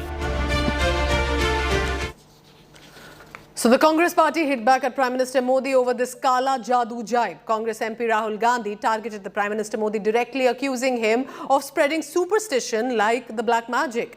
Taking a jibe and reacting, Rahul Gandhi said, does the Prime Minister not see inflation and unemployment? Also then followed by Rahul Gandhi was Congress Member of Parliament Pramod Tiwari reacting on this jibe.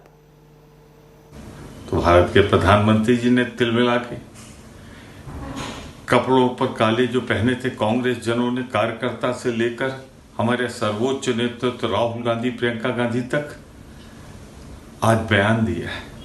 हमने काले कपड़े इसलिए पहने थे कि आप जो अपने मित्रों के नाम भारत माता की खरबों की संपत्ति कुछ चंद लाखों में बेच दे रहे हैं, वो बंद हो।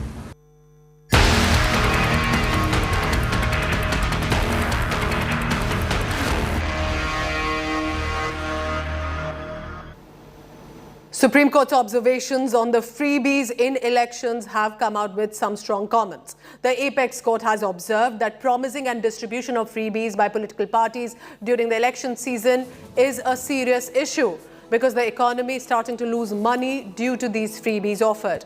The court has also said there is a need for a committee and debate on the freebies, emphasizing that the fiscal responsibility is also necessary.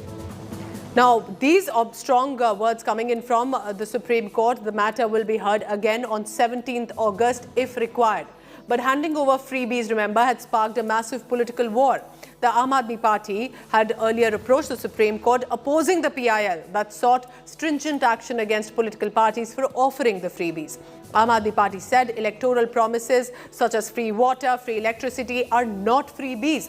They are constitutional responsibilities of the state toward creating a more equitable society.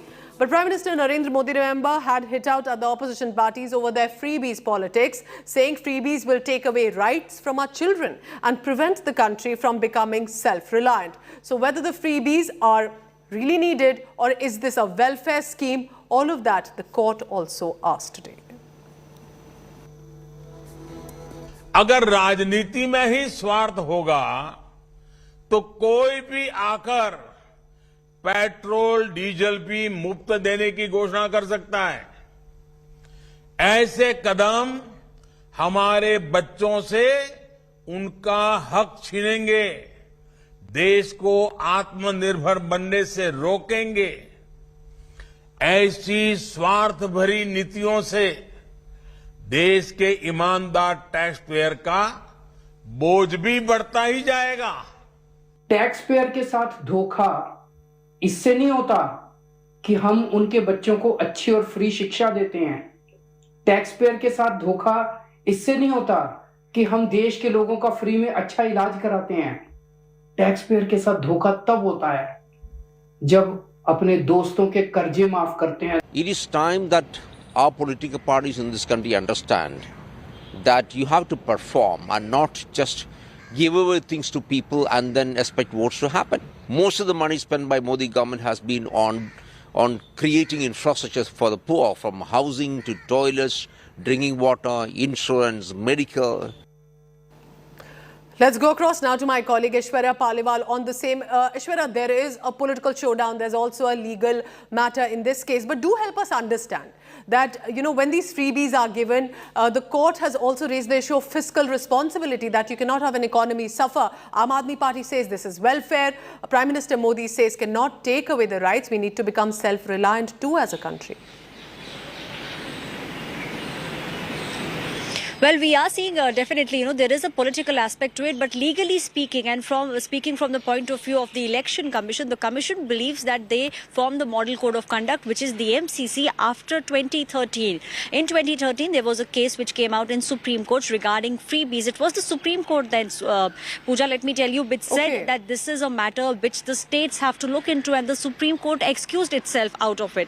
Now we are seeing the matter again being raped up, and we are also seeing that the ECI has come out and said that they are happy that a panel is being formed. They, however, will stay out of it. However, whatever directions the Supreme Court gives, because now the court actually is in Supreme Court, the ball actually is in Supreme Court, and very clearly they are saying that just in case a panel comes out with recommendations, the ECI will follow it to the T, but we will have to see what take the Supreme Court takes on it. However, in the past, we have seen how the Supreme Court had excused itself out way back in 2013, and after 2013, 2013 the MCC came into being. So Pooja, we are seeing a grey area here. We are definitely seeing how Arvind Kejriwal also has moved to Supreme Court and he wants the PIL to be squashed. Now we are seeing how parties are on different how one hand we are seeing one party, which is the Bharatiya Janata Party, saying it's political bravery. showdown on one hand, there is also the legal matter, but also Aishwarya giving us an important perspective from the Election Commission and how that also has been raising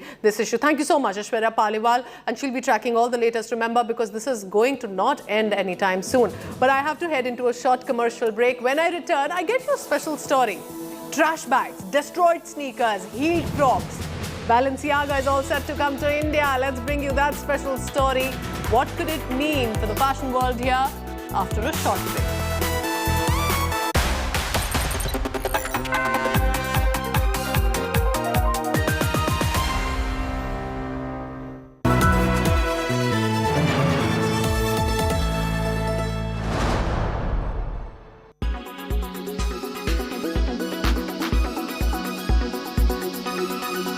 What has happened with Baswaraj Bommai? Why is Baswaraj Bommai in the proverbial doghouse, as they say? Why is he in trouble? Why is the high command of the BJP unhappy with Baswaraj Bommai? Reason number one, they're unhappy with Bommai's performance. They're just unhappy with what he's been doing for the last 1 year and what he's achieved. Reason number two, he doesn't wield any influence within the BJP and he hasn't built up that influence enough to fight this upcoming election, is what is speculated by those within the party. Reason number three, the BJP has lost a bipole in its Hangal stronghold and that is being pegged on Bommai.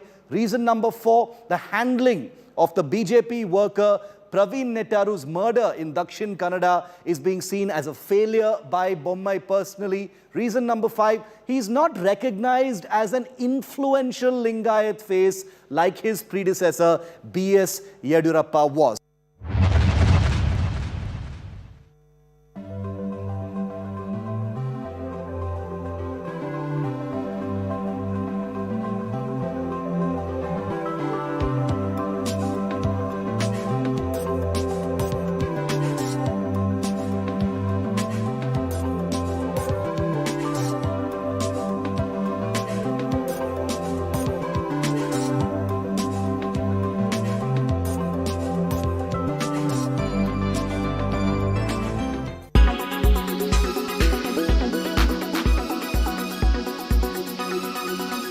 Everyone's busy finding what's trending. You're busy finding out why. India Today, for those who research before reacting. Download the India Today app now. Make your media plan smarter with India Today Live TV on your connected devices.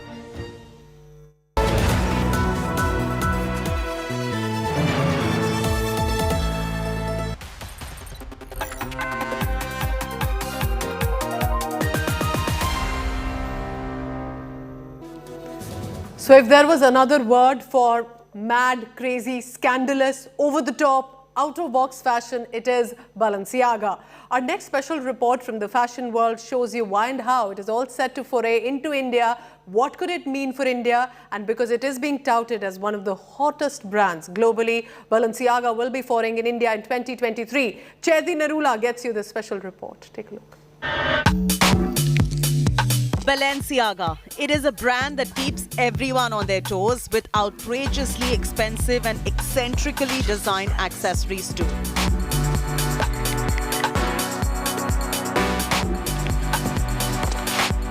Not just that, the fashion shows have the town talking. Creativity is at the core with Demna at the helm of affairs. We've all seen destroyed sneakers, Crocs with heels, and if that did not qualify as scandalous enough, they recently launched a trash pouch for sale. This months after it was first showcased at creative director Demna Gwasalia's Winter 2022 show.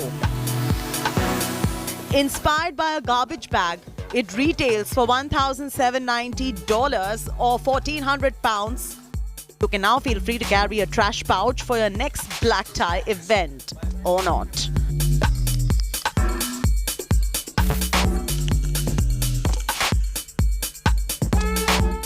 luxurious brand, touted to be the hottest in the world right now, is coming to India courtesy Reliance Brands.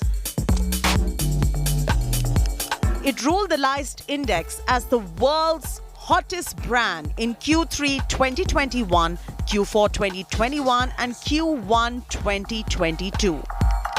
This news comes after the announcement of the Italian fashion house Valentino coming to India. Founded by Spanish-born Cristobal Balenciaga in 1917 and established in Paris in 1937, the original house of Balenciaga defined modern couture with its many innovations to form and technique. Ever since Demna came on board in 2015, he's been pushing the boundaries with his creativity. Today, Balenciaga is helmed by the Georgian fashion designer Demna. The luxury house recently made waves with a star-packed haute couture show with the likes of Kim Kardashian, Dua Lipa, Nicole Kidman, Naomi Campbell and Bella Hadid walking the runway. A recent global data report pegged the Indian luxury apparel market to expand from $1.1 billion in 2022 to $1.4 billion in 2025. And that's good news for Indian luxury and the luxurious brands that are looking to make their foray into India. In New Delhi, Chaiti Narula for India Today. That's a wrap on this bulletin for now. Thank you so much for watching. You can always log on to indiatoday.in for all the latest. Have a great day. Thank you.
Make your media plan smarter with India Today Live TV on your connected devices.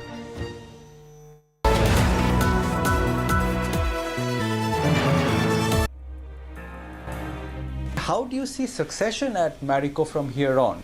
I think the starting point was that my mindset was that the company does not belong to me and the organization's interest comes first and then my personal interest.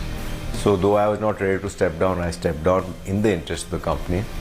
Of course, society meant that the children, and these days it's a very hierarchical society, children would inherit me. But at that time my son was not ready to some extent, and he was also not that keen to run an operating company. So I took that step.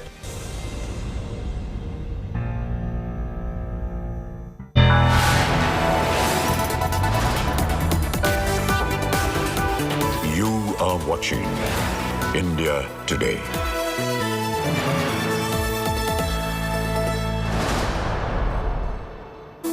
Very good afternoon and thanks so much for being with us on India Today. I'm Chaiti Narula joining you with all the top stories. Let's start with the headlines.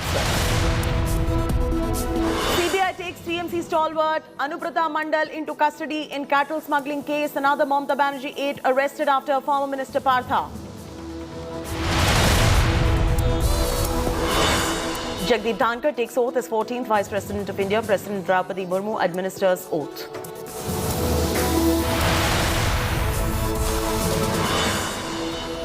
Political showdown over Prime Minister Modi's Kala Jadoo taunt over Congress's Black Friday protest. Rahul Gandhi hits back, says Prime Minister Modi spreading superstitious things like black magic.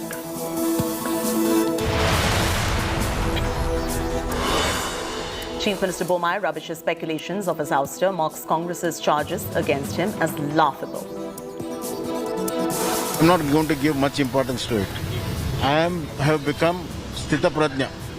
My presence of mind is very clear because it's all falsehood. Truth is that there is a stable government and it is going to be continued to stable.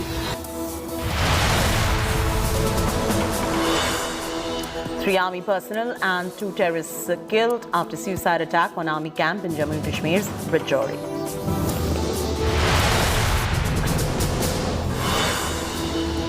Amidst the raging boycott trend, Amir Khan starrer Lal Singh Chaddha and Akshay Kumar starrer Raksha Bandhan to hit theatres. Will boycott call result in loss of business?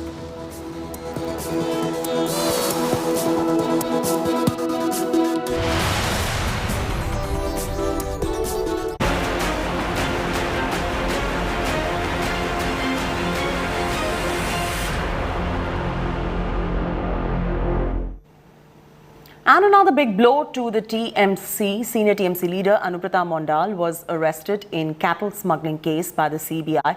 He had skipped 10 summons, after which CBI approached court as well. He was arrested from his residence in Birbhum district. According to reports, Anubrata Mandal has been seeking more time to face interrogators after failing to appear for the 10th time in connection with an alleged cattle smuggling case. Mandal was also planning to move the Supreme Court, seeking immunity from the arrest by the CBI. The BJP slammed TMC over the arrest of Mandal. TMC hit back at BJP and called it political vendetta. Party MP Saugata Roy said centre is using ED and CBI to cow down TMC, and Mandal will continue to fight the Saffron Party legally. Earlier, former Minister Partha Chatterjee was arrested by ED with huge amounts of cash, which was recovered from aide Arpita's residence. The cattle scam is related to 20,000 cattle heads seized from Bangladesh border. 11 people, including Mandal's bodyguard, have been named by the CBI. Chief Minister of Bengal. She's also the Home Minister of Bengal. All the criminal syndicates that operate in the state do so under her watch. She knows exactly what happens in her state. When the Rampur Haat massacre happened and the West Bengal government SIT was to arrest Anubrata Mandal, Mamata Banerjee drives into Birbhum, puts Anubrata Mandal in her car, the picture that is on your television screens also, and drives him around, giving the West Bengal police a signal that he is her man and should not be touched. Clearly, she knows everything that happens in the state. She presides over the criminal syndicates that extort money, that are involved in illegal activities in the state. Anubrata Mondal যে একজন mafia এবং মমতা বন্দ্যোপাধ্যায়ের প্রশ্রয়ে আশ্রয়ে একটা মুদির দোকান থেকে যে হাটে মাগুর মাছ বিক্রি করত, সে আজকে 1000 কোটি টাকার মালিক। তো মমতা ব্যানার্জির সৃষ্টি। I am somewhat disappointed, sad at Anubrata Mandal's arrest because he was a good organizer for the party. I do not know on what specific grounds CBI has arrested him, apart from the fact that he did not reply to CBI summons. I do not know what the material facts of the case are. I am sure Anubrata Mandal will fight out the matter legally. जिन्होंने Birbhum district से सारे गाय को तस्करी का काम में पूरा मदद दिया, गाय तस्करी का काम में शामिल था, ऐसा नेता को गिरफ्तार होना चाहिए और ये गिरफ्तार बंगाल का जनता का मांग है, इनका साजा होना चाहिए, यही बंगाल का जनता चाहते हैं। This is a shameless government. This is a shameless government. I think any other chief minister, if there would have been any other chief minister, she would have resigned herself. See, now it is dozens of ministers who have been arrested. including him. The others are all on bail. All her top cabinet ministers were arrested. They are on bail. Now, she should have resigned. This wasn't the mandate of the people. I am telling you, there is a list of 18 to 19 ministers which is there with the ED. Look at the way they have earned money in the last 10 years. That has not been gifted to them by their grandfathers. It's the money of the people, of the Janata. So that's a big blow coming in for the Trinamool Congress, which is already in the dock over Partha Chatterjee. Senior TMC leader Anubrata Mondal arrested in cattle smuggling case by CBI. He skipped 10 summons, after which CBI approached court. He was arrested from his residence in Birbhum district. According to reports, Anubrata Mondal was seeking more time to face interrogators after failing to appear for the 10th time in connection with an alleged cattle smuggling case. Mondal was also planning to move the Supreme Court seeking immunity from arrest by CBI. BJP slammed TMC over arrest of Mondal. You heard those reactions on your screens as well. We just played those reactions out for you as to how BJP slammed the TMC over the arrest of Mondal.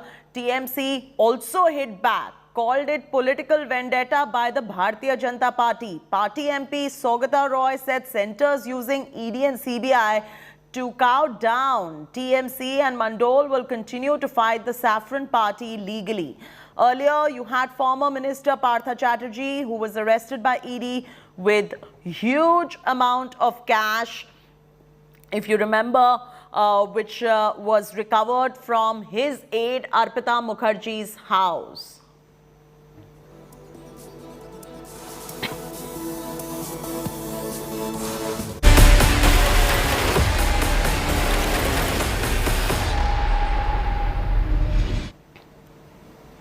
Almost a week after Congress's Black Friday protest against price rise, Prime Minister Modi targeted the Grand Old Party for wearing black during the protest. Congress hit back at Prime Minister over Kala Jadoo comment and tweeted an image of Prime Minister Modi in black clothes. The party also targeted Prime Minister on the issue of black money. Here's a report.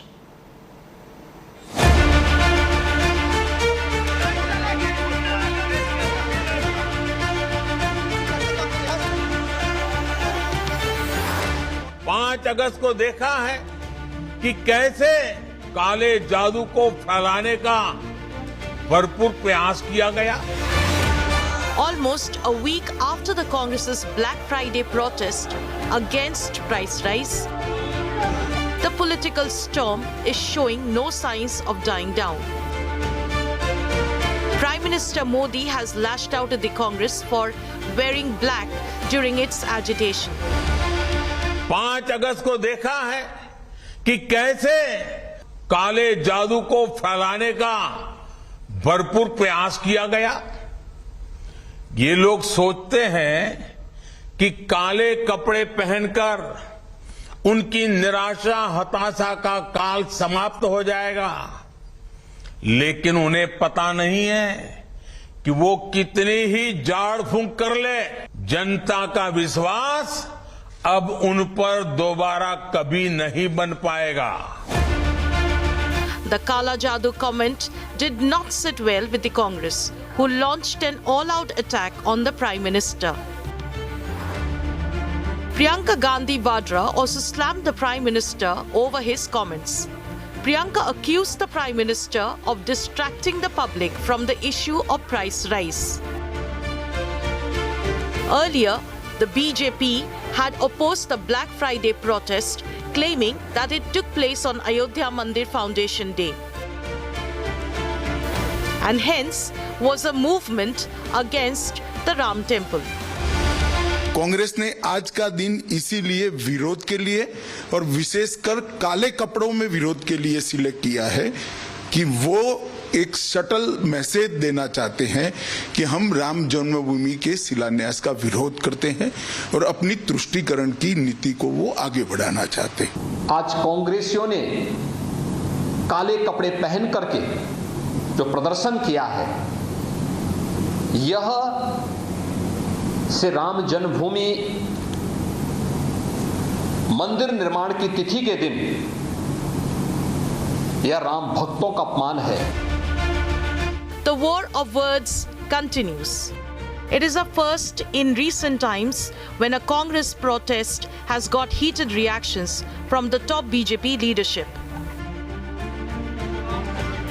Does that mean the BJP is wary of price rise? Bureau Report, India Today. The Congress party has hit back at Prime Minister Modi over his Kala Jadoo jibe. Congress MP Rahul Gandhi targeted Prime Minister and accused him of spreading superstitions like Kala Jadoo. Taking a jibe at Prime Minister Modi, Rahul said that the Prime Minister is not bothered about inflation and unemployment. Congress MP Pramod Tiwari also targeted the Prime Minister. तो भारत के प्रधानमंत्री जी ने तिल मिला के कपड़ों पर काले जो पहने थे कांग्रेस जनों ने कार्यकर्ता से लेकर हमारे सर्वोच्च नेतृत्व राहुल गांधी प्रियंका गांधी तक आज बयान दिया है। हमने काले कपड़े इसलिए पहने थे कि आप जो अपने मित्रों के नाम भारत माता की खरबों की संपत्ति कुछ चंद लाखों में बेच दे रहे हैं, वो बंद हो।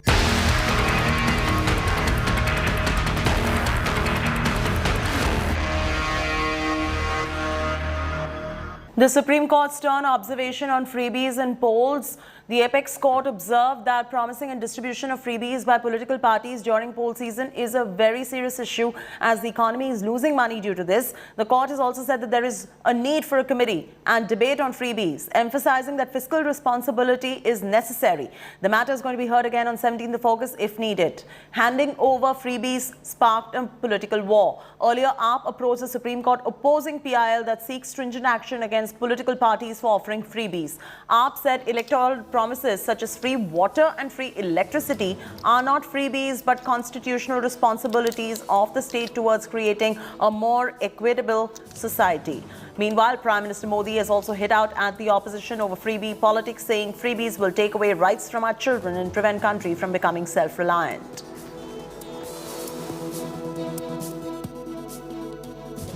अगर राजनीति में ही स्वार्थ होगा तो कोई भी आकर पेट्रोल डीजल भी मुफ्त देने की घोषणा कर सकता है। ऐसे कदम हमारे बच्चों से उनका हक छीनेंगे, देश को आत्मनिर्भर बनने से रोकेंगे। ऐसी स्वार्थ भरी नीतियों से देश के ईमानदार टैक्स पेयर का बोझ भी बढ़ता ही जाएगा। टैक्स पेयर के साथ धोखा इससे नहीं होता कि हम उनके बच्चों को अच्छी और फ्री शिक्षा देते हैं।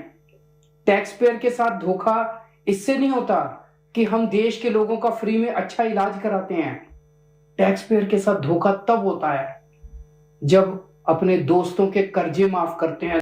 भारत में इतनी सारी नेशनल पार्टीज हैं, कोई पार्टी हमारी पीएल का विरोध करने नहीं आया। बहुत सारी स्टेट पार्टीज हैं, कोई नहीं आया। एक आम आदमी पार्टी आई है तो मुझे तो लगता है चोर की दाढ़ी में तिनका। वो कह रहे हैं कि हमने दिल्ली के स्कूल बहुत अच्छे बना दिए, लेकिन कड़वी सच्चाई ये है कि आम आदमी पार्टी के किसी भी विधायक और मंत्री का बच्चा गवर्नमेंट स्कूल में नहीं पढ़ता है।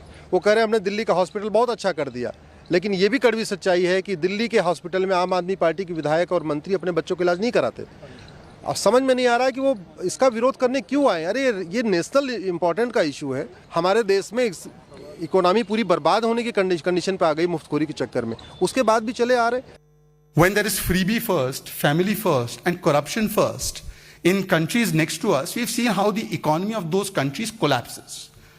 And in that perspective, the Honorable Prime Minister, as he always does, guiding the nation, spoke about how we must be away from the perils of populism, the perils of रेवड़ी culture. Pinocchio of Indian politics mister Kejriwal, इनकी एक और आदत है कि उड़ता हुआ तीर कहीं से पकड़ना हो और अपने आप पर उसको लेना हो तो वो पिनोकियो ऑफ इंडियन पॉलिटिक्स करते हैं। तो वो उड़ता हुआ तीर था, किसी का नाम नहीं लिया गया था, परंतु वो कहते हैं ना, जिस चोर की मूंछ में तिनका हो वो चोर तो थोड़ा सा बोलता ही है, तुरंत आ जाता है टेलीविजन पर, तुरंत आ जाता है अपना विक्टिमहुड खेलने के लिए।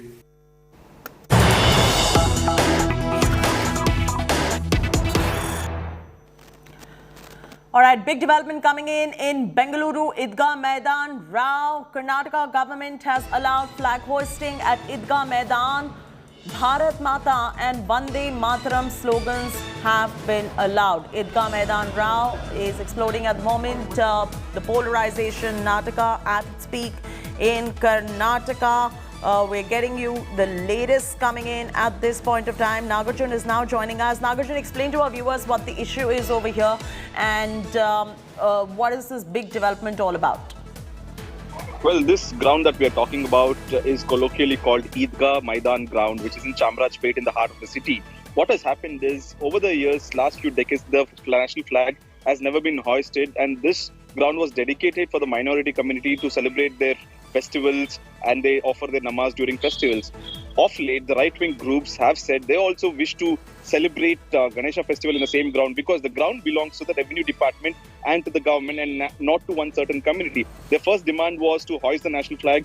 The government has agreed that in Idgah Maidan on August 15th, the Assistant Commissioner of Bangalore North Revenue Department will be the protocol officer who will be hoisting the flag. The local MP and MLA can be part of this flag hoisting program, and only Bharat Mata Ki Jai and Vande Mataram slogans can be allowed. No religious slogans will be allowed. And also the revenue minister who is in charge of this ground right now has said that the name will be now henceforth called as survey number 40 as per the government books and not the Idgah Maidan that was colloquially noticed as. So henceforth this ground, which has a minar also in the middle of the ground, will be called as survey number 40 as per the government records. And now the breaking is national flag will be hoisted in the same ground on August 15th and the local MLA and MP can be a part of it.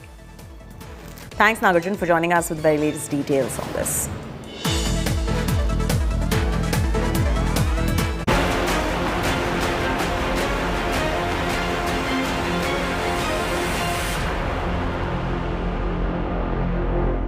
Amid speculation of a guard change, Karnataka Chief Minister Basavaraj Bommai has attacked the Congress party. Bommai said that the Congress party allegations amuse him and blame the grand old party for spewing venom again and again. In fact, the BJP denied all speculations of a change in guard in Karnataka. Former Chief Minister B.S. Yediyurappa categorically denied any plans of sacking Bommai as the Chief Minister. Yediyurappa said that Bommai will complete the term and no such discussions about a change is taking place in the party. Meanwhile, BJP MLA and Chief Minister's political secretary Renukacharya hit out at some cabinet ministers for not coming out in support of Chief Minister Bommai, claiming that the minister should stand with Bommai. Renukacharya claimed that the minister should be ashamed of their silence. It is amusing me. These people are trying to do time and again, and they think that they can bring instability in the minds of the people. People of this Karnataka knows very well, and they know about my functioning, my programs, and they will not believe it. They have utterly failed. In fact, there is a confusion among the Congress. There are two views among the Congress about the tweet itself. Hence, I am not going to give much importance to it. I have become Sthita Prajna. My presence of mind is very clear because this is all falsehood. Truth is that there is a stable government and it is going to be continued to stable. I have resolved myself to work much hard, much more time. Every day I am going to spend 2 hours more for the development of this state, development of the people of this state, and building up my party. CM ಬದಲಾವಣೆ ವಿಚಾರವಾಗಿ Congress tweet ಮಾಡ್ತಾ ಇರುವಂತದ್ದು ಬದಲಾವಣೆ ವಿಚಾರ ಸಾಕಷ್ಟು ಚರ್ಚೆ ಆಗ್ತಾ ಇದೆ. ಕೇವಲ 7-8 ತಿಂಗಳಿರುವಂಥ ಈ ಸಂದರ್ಭದಲ್ಲಿ ಬದಲಾವಣೆ ಪ್ರಶ್ನೆ ಬರೋದಿಲ್ಲ.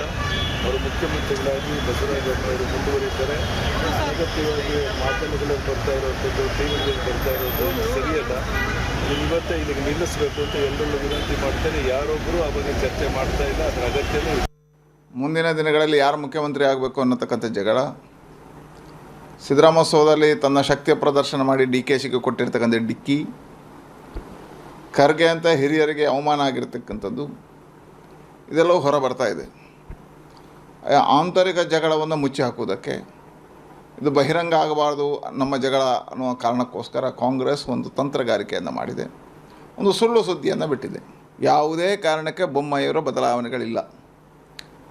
ಮುಂದಿನ ಈ ಅವಧಿ ಪೂರ್ಣ ಆಗುವವರೆಗೆ ಬೊಮ್ಮಾಯಿಯವರೇ ಮುಖ್ಯಮಂತ್ರಿ ಆಗಿರ್ತಾರೆ. ಮುಂದಿನ ಚುನಾವಣೆಯನ್ನು 2023ರ ಚುನಾವಣೆಯನ್ನು ಯಡಿಯೂರಪ್ಪರ ಮಾರ್ಗದರ್ಶನದಲ್ಲಿ ಬೊಮ್ಮಾಯಿಯವರ ನೇತೃತ್ವದಲ್ಲೇ ನಾವು ಎದುರಿಸ್ತೀವಿ. Slipping to a break. When we return, the UP court rejects bail plea of Goon Neta Shrikant Tyagi. We bring you details in just a bit.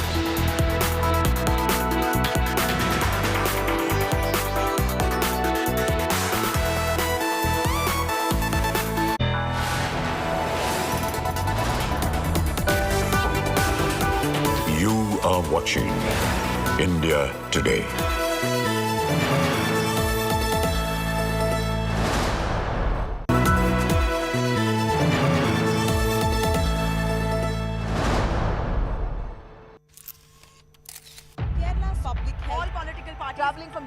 Armed with facts, she takes the news by its horns. Do you think the future of these students are not hampered? Fierce, bold and direct, setting the tone for the biggest stories from every corner and every angle. Expect nothing but the unfiltered truth. News first, niceties later. Watch me, Nabila Jamal, on India Today.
Watching India Today.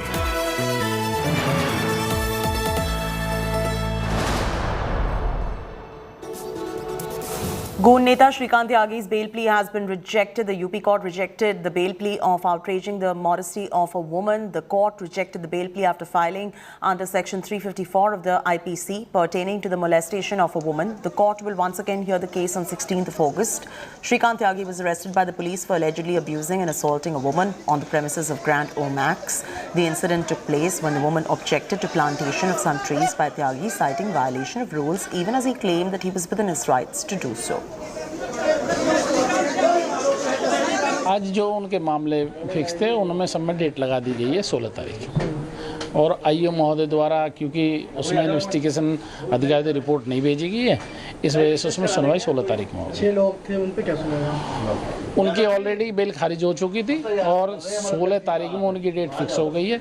16 तारीख में आज के बाद court खुलेगी, 2 छुट्टियां हैं, 16 तारीख में उनकी सुनवाई होगी। श्रीकांत त्यागी को कुछ दिन और जेल की सलाखों के पीछे रहना पड़ेगा। सूरजपुर कोर्ट ने उसकी जमानत याचिका खारिज कर दी है। दरअसल श्रीकांत त्यागी पर अलग अलग 4 एफआईआर नोएडा पुलिस ने दर्ज की थी, जिसमें पहली एफआईआर सोसाइटी में महिला के साथ छेड़छाड़ करने की दर्ज हुई थी। उसी मामले में आज सूरजपुर कोर्ट ने सुनवाई के दौरान श्रीकांत त्यागी की जमानत खारिज कर दी है। अब कुछ दिन और लुक्सर जेल में फर्श पर लेटकर उसे रात गुजारनी होगी। After threatening Taiwan, China now shields terror. China foils a proposal bid against Jaish-e-Mohammed terrorists. The dragon country delays to sanction Pakistan terrorist Abdul Rauf Azhar. China delayed a proposal by US and India to sanction at the UNSC a top commander in Pakistan-based Jaish-e-Mohammed, Abdul Rauf Azhar. The US Treasury designated him in 2010, accusing him of urging Pakistanis to engage in terrorism and organizing suicide attacks in India. This is the second time China has blocked an India-US listing proposal at the UNSC in 2 months. This comes after China placed a similar hold on the listing of Abdul Rahman Makki, Deputy Chief of Lashkar-e-Toiba Jamaat ad-Dawa.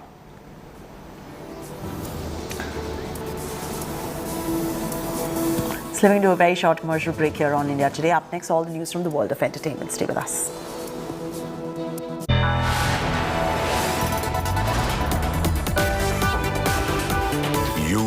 watching India Today.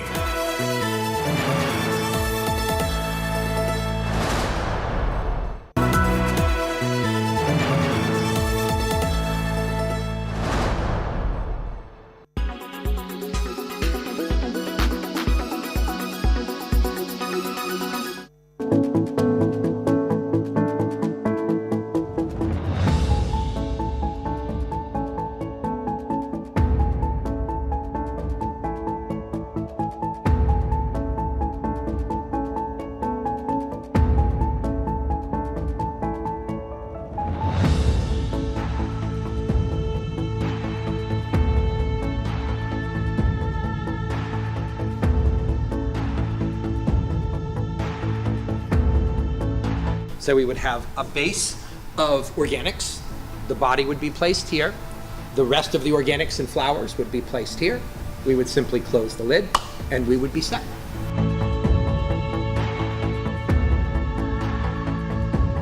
The microbes, when given heat and moisture, become super active. Our body comes up, in our case, to about 160, 165 degrees. It'll stay there for well over a week, 10 days. The heat obviously keeps the microbial activity super active, and at the end of a month, our body is pretty much transformed completely. There's some bone that remains, it's reduced, it's put back into the soil, it's let to sit for another month, and when we're done, we have soil that we can give the family.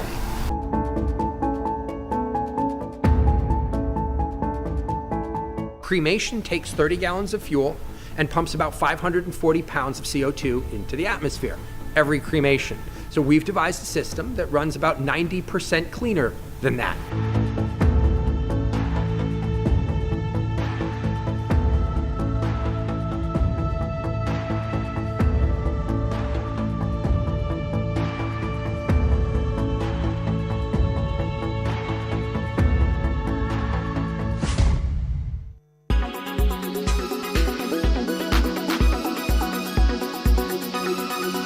Make your media plan smarter with India Today Live TV.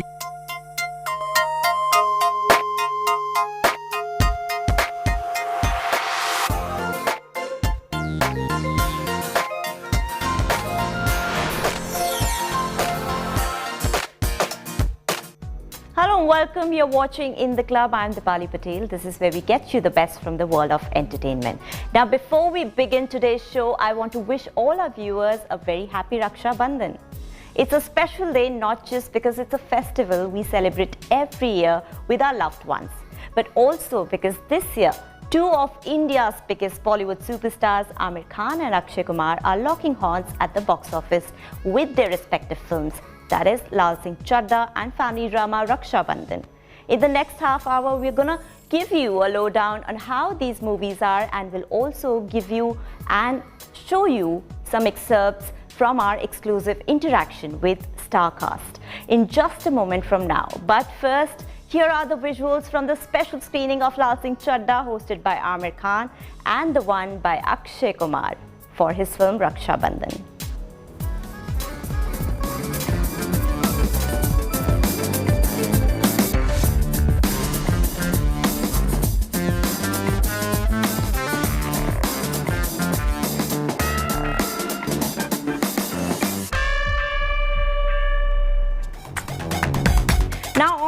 Screen, you see reviews given by celebrities from Alia Bhatt to Zoya Akhtar, Karisma Kapoor to So Ali Khan. Film fraternity has given a thumbs up to this film.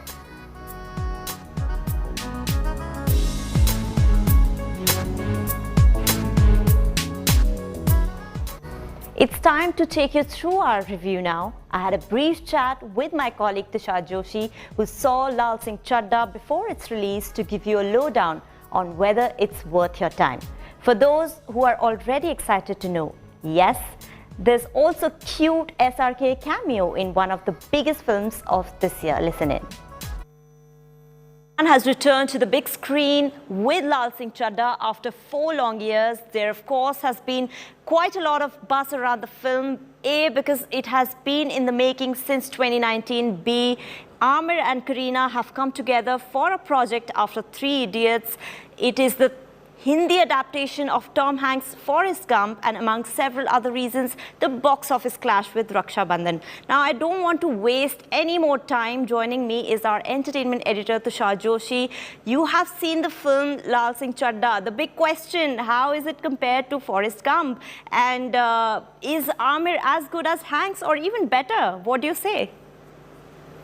You know, Dipali, I knew this question was coming. And I think this is a question that will be on everybody's mind when you step in to watch Lal Singh Chadda at a theatre. I remember in 1994, as I was growing up, I watched Forrest Gump, and I was totally in awe of Tom Hanks. As an actor, he was par excellence. And when I heard this news that Amir Khan is planning to remake Forrest Gump, my biggest question was why? For anybody who has seen Forrest Gump, it is a very difficult film to you want to duplicate scenes, you want to mimic certain scenes. It's very difficult because Tom Hanks, one, is so good in the film. And number two is, Forrest Gump is a chronological depiction of American history, mixed with a lot of emotions. Now, how will Amir Khan be able to pull this off is a big question. I mean, when you ask me this question, this opening question, that is he better than Tom Hanks and how good is he? I think Amir has already proved his mettle as an actor. He's already proved his craft. We know how good he is as an actor. The question over here is, how true does it stay to its adaptation of Forrest Gump? How close is it to the essence and the fabric that was Forrest Gump? And the answer to that is, it in fact is better than Forrest Gump in terms of how it makes you feel as an audience. The emotions in Lal Singh Chadda are beautifully depicted through the different relationships that Lal has with his mother, with his lover, with his best friend, with the events that are happening in the country. So to sum it up, I feel that Amir Khan has in fact excelled, and he has managed to go ahead of Tom Hanks in terms of creating this beautiful film. Tushar, I have heard the film is quite long. Is that an issue? Well, yes, the film clocks almost up to 2 hours and 40 minutes. And it does get a tad too lengthy, especially in the second half. I mean, there are scenes and some songs that could have been easily been left at the edit table. But that does sort of hamper in sort of making you feel that this was a tight film. You wanted it to sort of culminate on a high point. It is lengthy. It does test your patience a lot, especially in the second half, when it's not a film also that keeps you on the edge of your seat, right? It's not a thriller. It's not a potboiler. You know what's going to happen in the end as you watch Lal progress through the different events chronicling his lifetime. So the film could have been cut. It could have been edited. It is too long. And I think the reason why he wanted to keep it long is because perhaps he wanted to showcase the essence of who Lal is, and not jump to different scenes into his life. Also, given the huge expectations, does this film live up to those expectations? What do you say? Dipali, the expectations are sky high, but before we jump into does it live up to expectations, I cannot wind up this chat without speaking about the key characters in the film. For me, personally, I think Mona Singh, who plays Amir Khan's mother in the film, was a true highlight. What a delight to watch her come back on the big screen and play a role that not too many actresses would have, right? I mean, playing Amir Khan's mother in a film, and also then to do it so beautifully. She's effortless. Kareena Kapoor Khan, who plays Amir's lover in the film, she takes up this role. She just goes all out. I mean, the chemistry between Amir and Kareena, we've seen this in Three Idiots in the past. And the way they balance it off, it's beautiful. Her character has been written also really well. And if you watch Forrest Gump, the one performance that stands out, apart from Tom Hanks, is Sally Fields, who plays Tom's mother in the film. So in that situation and in that premise, I think Mona Singh for me was a standout performer. And for Naga Chaitanya fans who would obviously want to know how is he in the film, his timing with Amir Khan, the comedic scenes with Amir Khan, again, are a huge highlight. Tushar, how would you sum up your experience after watching Lal Singh Chadda? Has Amir managed to impress this time? In Forrest Gump, Tom Hanks has this iconic line where he says, life is is a box of chocolates. You don't know what you're going to get. Similarly, Lal Singh Chadda, in its Golgappa premise, is sort of like a plate of Golgappas. You don't know which of these Golgappas will have water and which one will burst open in your mouth. So on that note, I think the film delivered. It did leave a very good taste in my mouth. I enjoyed this whole Golgappa experience. I'm going with a solid 3.5 stars for Lal Singh Chadda. All right, so that was our entertainment editor Tushar Joshi, who gives Lal Singh Chadda 3.5 stars out of 5.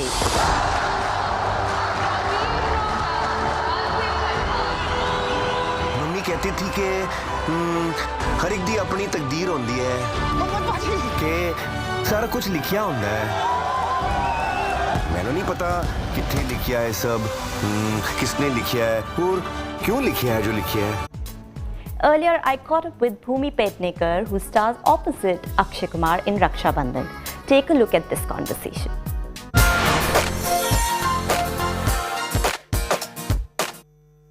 I have with me the lovely Bhumi Pednekar and Anand L. Rai, who are coming up with their film Raksha Bandhan. Welcome to India Today Television, and thank you so much for joining us.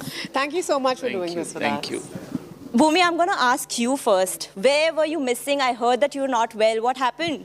I actually had swine flu and I've only just recovered, and people get really shocked because, you know, abhi har jagah sab bol, you know, COVID is still was so rampant, and yeah, so I've only recovered, and I would be so, मैं अपने बुखार में ना sir की, आनंद sir की, चारों बहनों की वीडियोस देखती थी, खा रहे हैं, शॉपिंग कर रहे हैं. My heart would sink. I was missing them so much. How dearly was she missed on the set?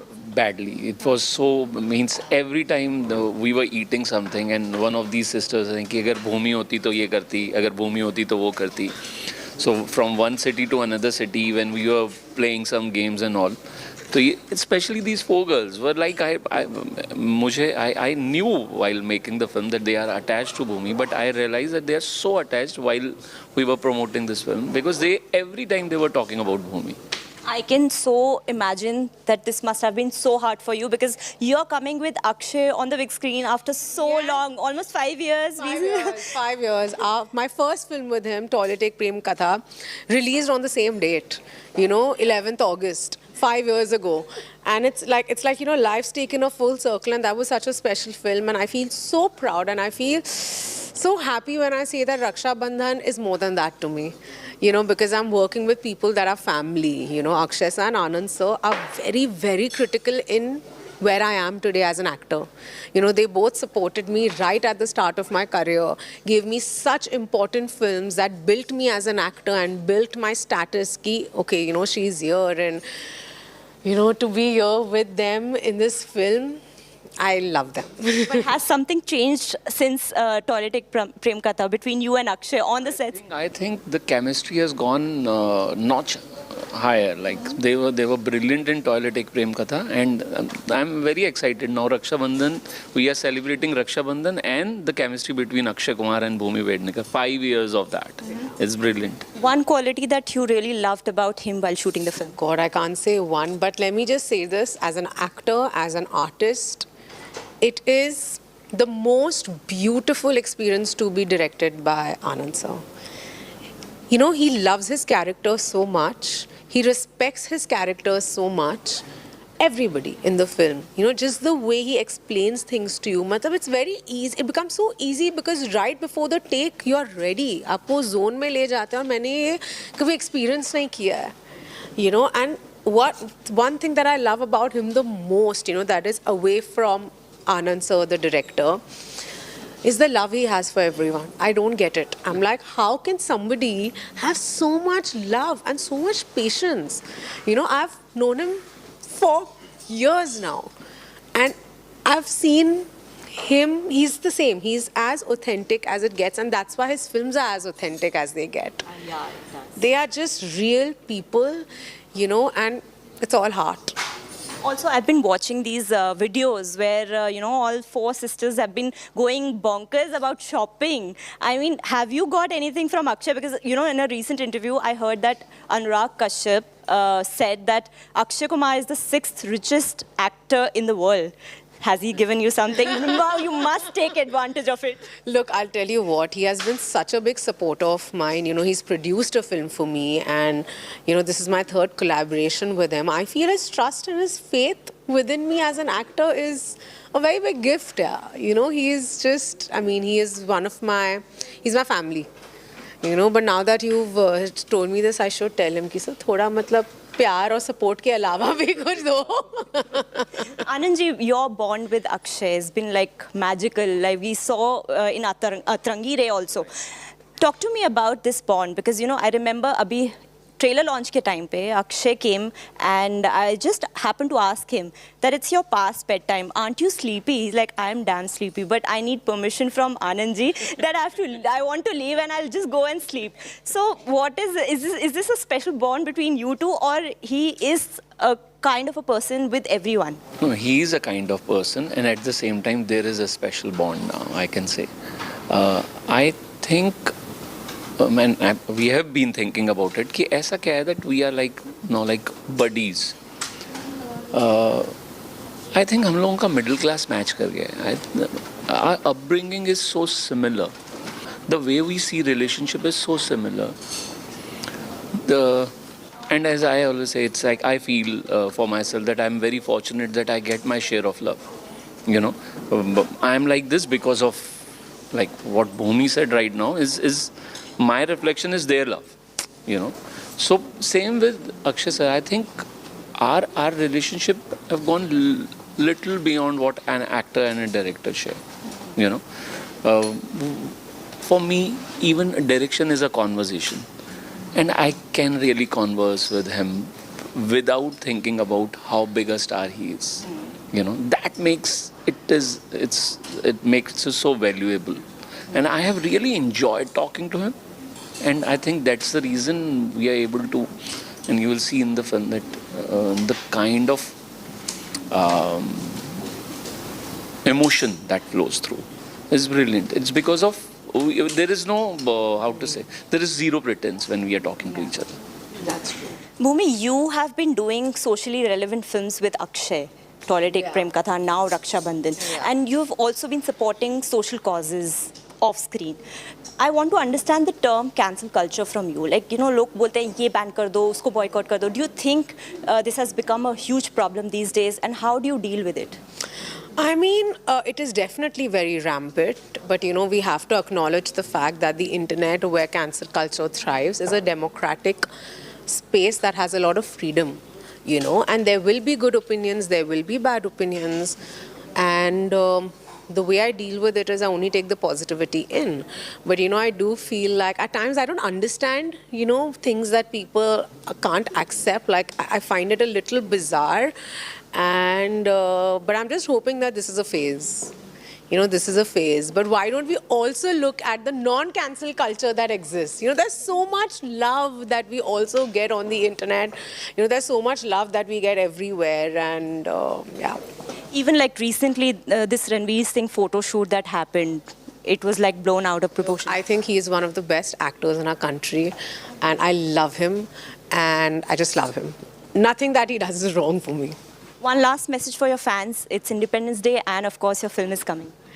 हमारी बहुत ज़्यादा प्यारी फिल्म 11 अगस्त रक्षाबंधन के दिन हमारी फिल्म रक्षाबंधन आ रही है. सह परिवार जाइए, अपने बच्चों से लेके दादी दादा और नानी नाना और सबके साथ जाइए और हमें बहुत सारा प्यार दीजिए. आई प्रॉमिस यू आपको बहुत बहुत मज़ा आएगा. ये पूरा परिवार, रक्षाबंधन परिवार ने बहुत दिल से ये फिल्म बनाई है. Please go and watch it with your family. I hope will not disappoint you. Thank you so much. That was Bhumi and Anand L. Rai. Their film Raksha Bandhan is coming on August 11th to watch. Thank you. From Amir Khan's Lal Singh Chadda, we now shift our focus on to Akshay Kumar's Raksha Bandhan. Interestingly, this is the second collaboration with filmmaker Anand L. Rai after doing an extended cameo in the latter's Atrangi Re. Listen in to my chat with colleague Tushar Joshi, who gives you a lowdown on the film.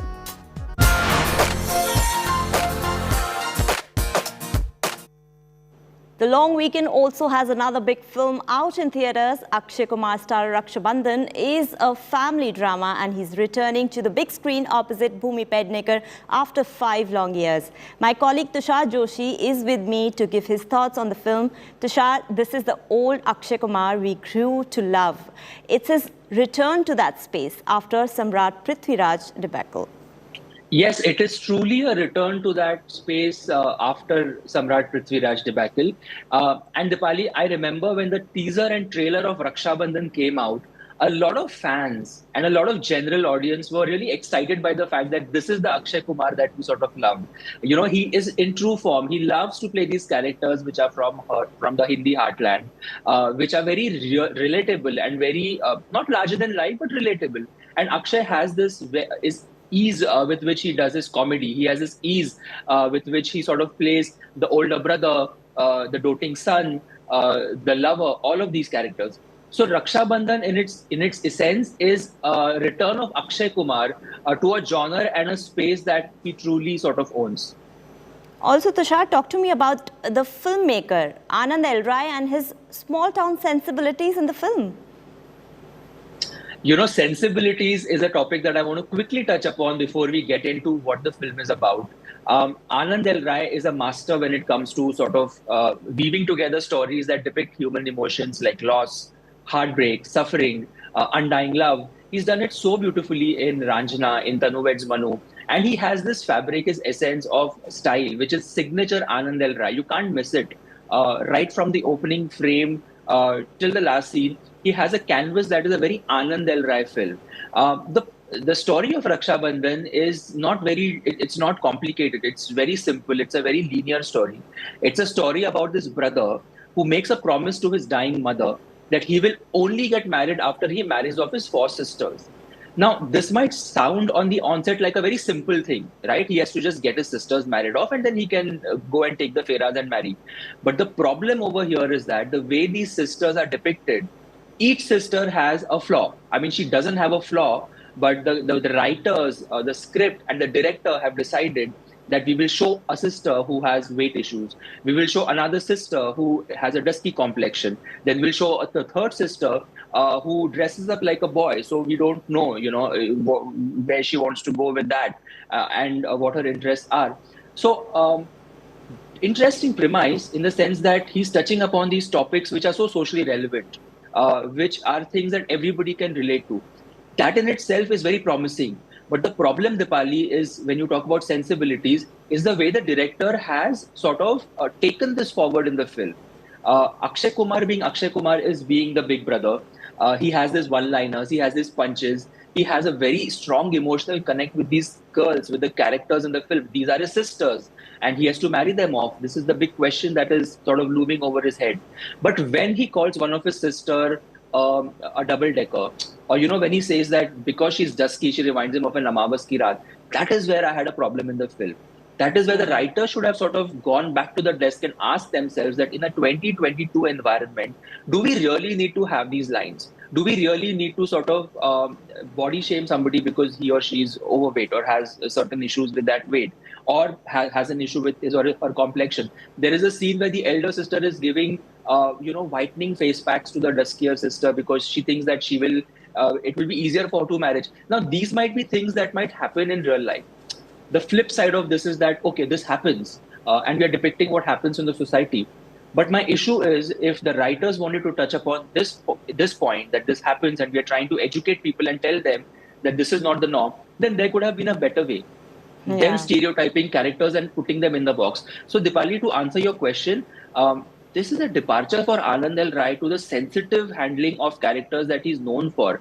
He has shown stuff like one-sided love, which was also labeled as stalking in Ranjana. He's also worked around casteism. He has worked around a lot of these topics which are very sensitive, and he does this beautifully. I'm very shocked and surprised by how he did not revisit the writing table and actually hear these lines that his key characters are saying. Quite surprising there, yeah, Tushar. But, you know, Akshay has had several movies with social messages, even in the past. You know, does that work for him? I think Akshay Kumar has sort of created a niche, has carved his own space in this sort of films where There is a very interesting premise. There is there are beautiful songs. There are jokes. It's humorous. Yet at the end of the day, when you leave the theater, there is this strong message of hygiene, which he touched upon in Toiletic Prem Katha, or a woman wearing sanitary pads, the stigma around it that he sort of removed in Padman.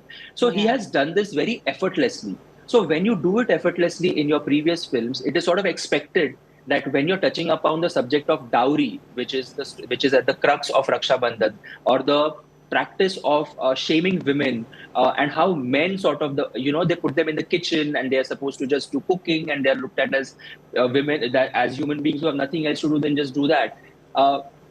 In that sense, Raksha Bandhan does touch upon a very important topic. Even though we are in 2022, these are things that are still prevalent in society, not just in small towns, but it's a mindset that needs to change. So Akshay doing this film is a progressive step, but what are 2 steps back is the way in which the film has been written and directed.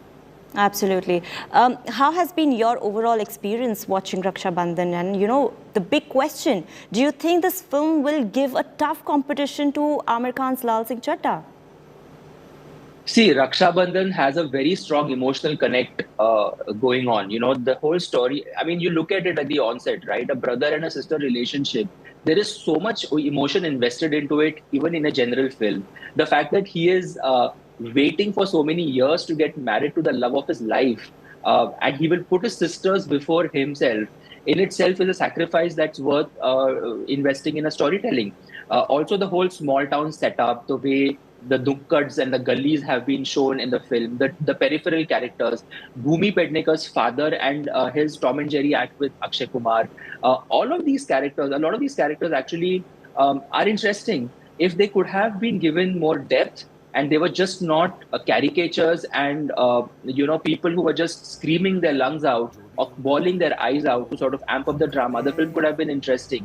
There is this one scene in the film which I want to quickly highlight is when one of the sisters, there's a very important point in the film where she dies by suicide.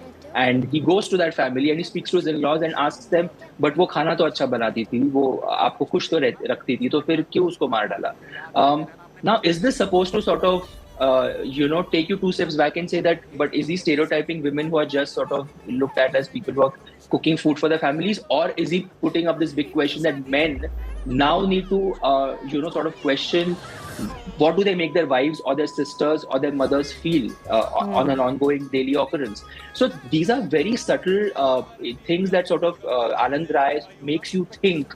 He makes you question that. In that sense, Raksha Bandhan sort of does touch upon topics which otherwise are taken for granted.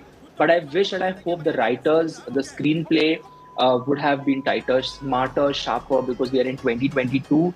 We can't have films where we are, labeling girls as double-deckers and calling them Amavas Ki Raat, even just because we want to sort of raise a laugh or a chuckle. So Raksha Bandhan for Akshay Kumar fans is a treat in the sense that, like we said at the beginning, we get to see him come back in that space which he's so comfortable, he's so good at it. Will it provide competition to Lal Singh Chaddha? Of course it will. I mean, these are 2 superstars. And we've already discussed and debated this on India Today on what's happening at the box office with these 2 films. What is interesting to see is what will the following days post-release look like for both these films. And I think you and me will keep a close watch on that. Absolutely. So how many stars would you go with Raksha Bandhan? I was really expecting Raksha Bandhan to be, an entertaining film, a film that makes you cry, a film that makes you weep, a film that keeps you connected. There are a few scenes that sort of do make you feel all of that. But on the whole, it was a disappointment for me. I just felt that if the writing would have been better, I would have invested more in these characters and I would have gone along this journey that Akshay Kumar wants to take you on. I'm going with 2 stars on 5 for Raksha Bandhan, Dipali. All right. So our entertainment editor, Tushar Joshi, has given Raksha Bandhan 2 stars out of 5. बताओ बारात कब लाओगे मेरे घर? जैसे ही मेरी बहनों की शादी हो जाएगी मैं ले आऊंगा। इनकी शादी? मेरे से मत करो। छोड़िए। शाम को भी तेरी करूं मैं जय जयकार जी। क्या गारंटी है कि आपको गोलगप्पे खाने से लड़का ही होगा? 25 रुपए के गोलगप्पे के साथ साथ सर्टिफिकेट भी दे दे। It's time to wrap up our special broadcast, but I hope you all enjoyed watching our show. Stay tuned to India Today for all news and updates.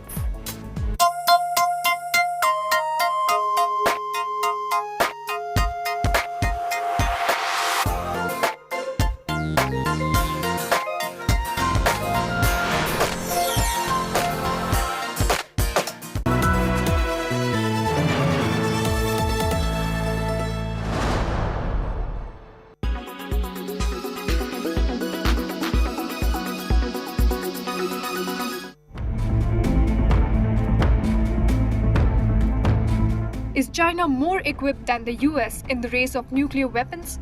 Unlike the previous battles in history, China this time will not stop its military campaigns against the US, which is backing Taiwan. In fact, the US had predicted that China would attack Taiwan. Pentagon released a report in November 2021 saying that China could have 700 deliverable nuclear warheads by 2027 and could top 1,000 by 2030. On the contrary, the US has 3,750 nuclear warheads and has no plans to increase this. In 2003, the US had a total of 10,000 nuclear warheads. As it is clear that China is using its military drills on Taiwan, the US predicted last year that China is expanding the number of its land, sea, and air military and nuclear platforms. Today, it is using its power against Taiwan through land, water, and air. China is building a nuclear triad like US and Russia. Satellite photographs of new nuclear missile silos in western China are also out.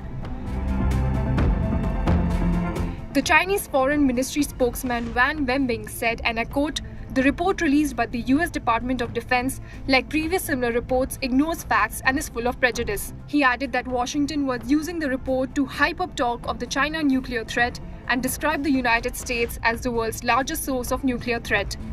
This leaves us with a question. If the US is concerned about its deterrence power, then why is it helping Taiwan against China?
watching India Today.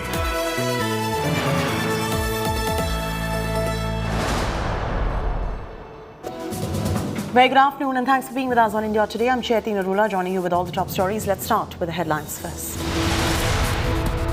3 key accused arrested in connection with the brutal murder of BJP youth worker Praveen Netaru. Cops say PFI link cannot be ruled out.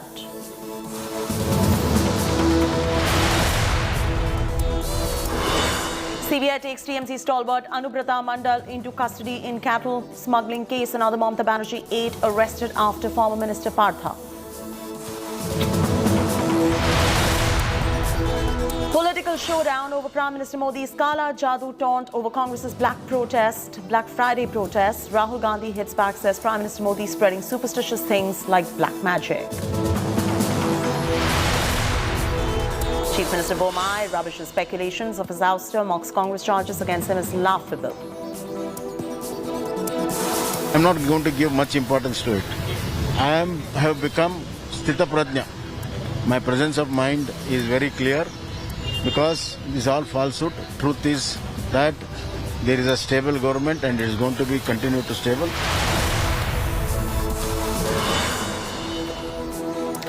4 army personnel killed in action and 5 terrorists neutralized after suicide attack on army camp in Jammu and Kashmir's Rajouri.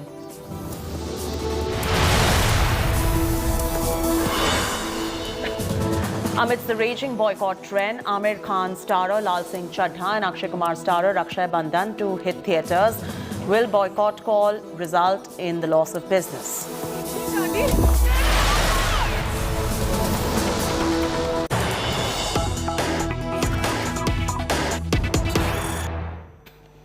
There is a sensational PFI link to Praveen murder that has emerged. Cops say PFI link cannot be ruled out. 3 men accused in Praveen murder case arrested. BJP youth worker was hacked to death, remember, on 26th of July. Netaru murder probe is currently on and the cops have made a sensational revelation saying that the PFI link cannot be ruled out. Remember, this murder comes in the spate of killings we've seen in this country.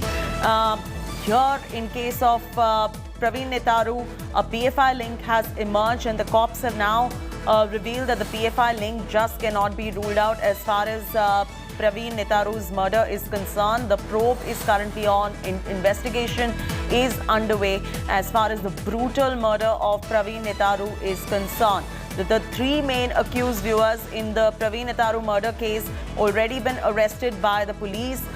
The BJP youth worker Praveen, remember, was hacked to death on 26th of July and the allegation was that he supported Nupur Sharma, and after which this took place.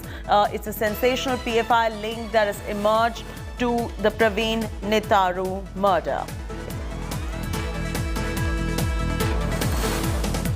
They have secured 3 persons who were part of the hit squad or who were the assailants in Ballare case, that murder of Praveen Netaru. From day one, we are saying that there is suspected link of these persons with PFI and SDPI. We have got certain materials. We have got that one, they belong to some group, but all these details cannot be revealed in the public domain. But it will be brought on record after their questioning and after the completion of the investigation during charge sheet. Definitely it will be clearly brought and it will be mentioned that which organization and how they are attached to that organization. That will be brought on record. Sagai Raj is now joining us from Bengaluru with all the more details on the story. Sagai, what can you add as far as the PFI link is concerned? The cops are now alleging there can be a PFI link to this particular murder. What more can you add to this?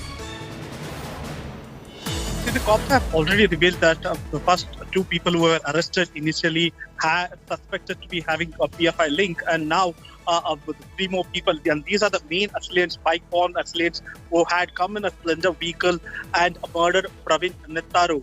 And police also suspect that there are high possibilities of PFI links, and these people are arrested from the border districts of Karnataka and Kerala. And the investigation is going on, and they are looking at all possible angles in this particular murder case. Right. If you can expand a little further on the back of what development do the cops say that the PFI link cannot be ruled out, and as far as the investigation which is underway, 3 have been arrested. Any more accused that are still to be arrested in this case? That is a part of the investigation. Remember, initially, when this particular murder happened, within 2 days, they have arrested 2 people, and both of them were localized. And what we get to learn through our police sources is that these people were aware about this particular murder, but they weren't part of this particular murder. They were aware that these things were happening. And later on, when they investigated further, they found out that 8 more people had involved, and subsequently, those arrests were made. And the important arrest was made yesterday, when these 3 assailants were arrested by the police in Kerala and Karnataka border near Talpadi, and they have revealed that these are the bike-borne assailants who had came to Bellare in a Splendor vehicle and murdered Praveen Nettaru. And they are also investigating further and who were the people behind them and who were the people who had given shelter to them after committing this particular crime in Dakshin Kannada district. Leave it at that. Thanks for joining us with the latest details.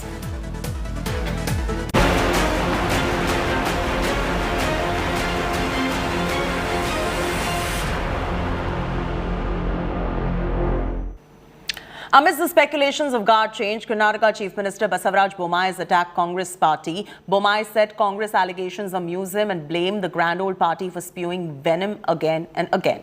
In fact, the BJP denied all speculations of a change of guard in Karnataka. Former Chief Minister B.S. Yediyurappa categorically denied any plans of sacking Bommai as the Chief Minister.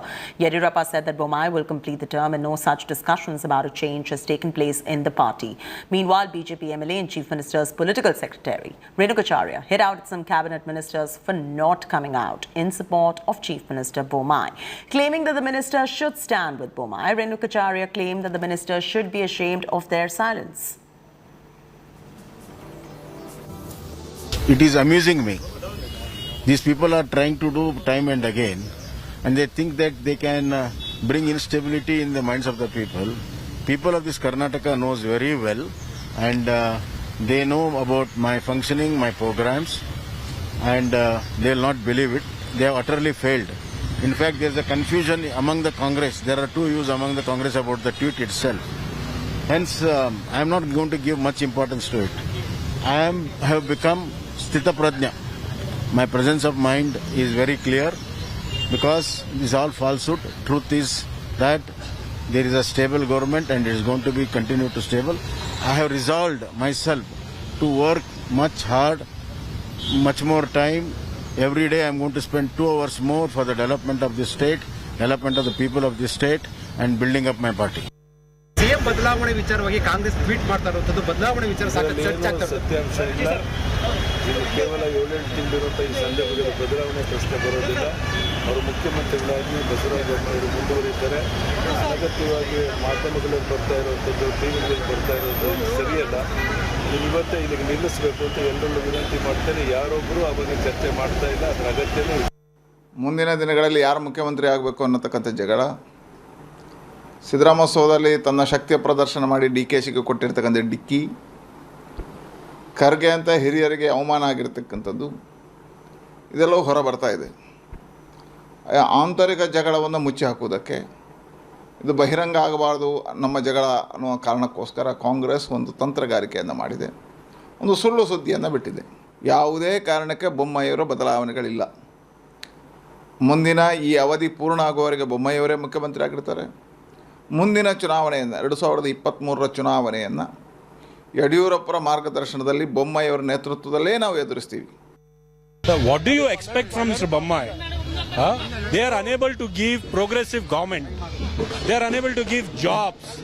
They are unable to give, keep communal harmony. Who is Mr. Suresh Goda?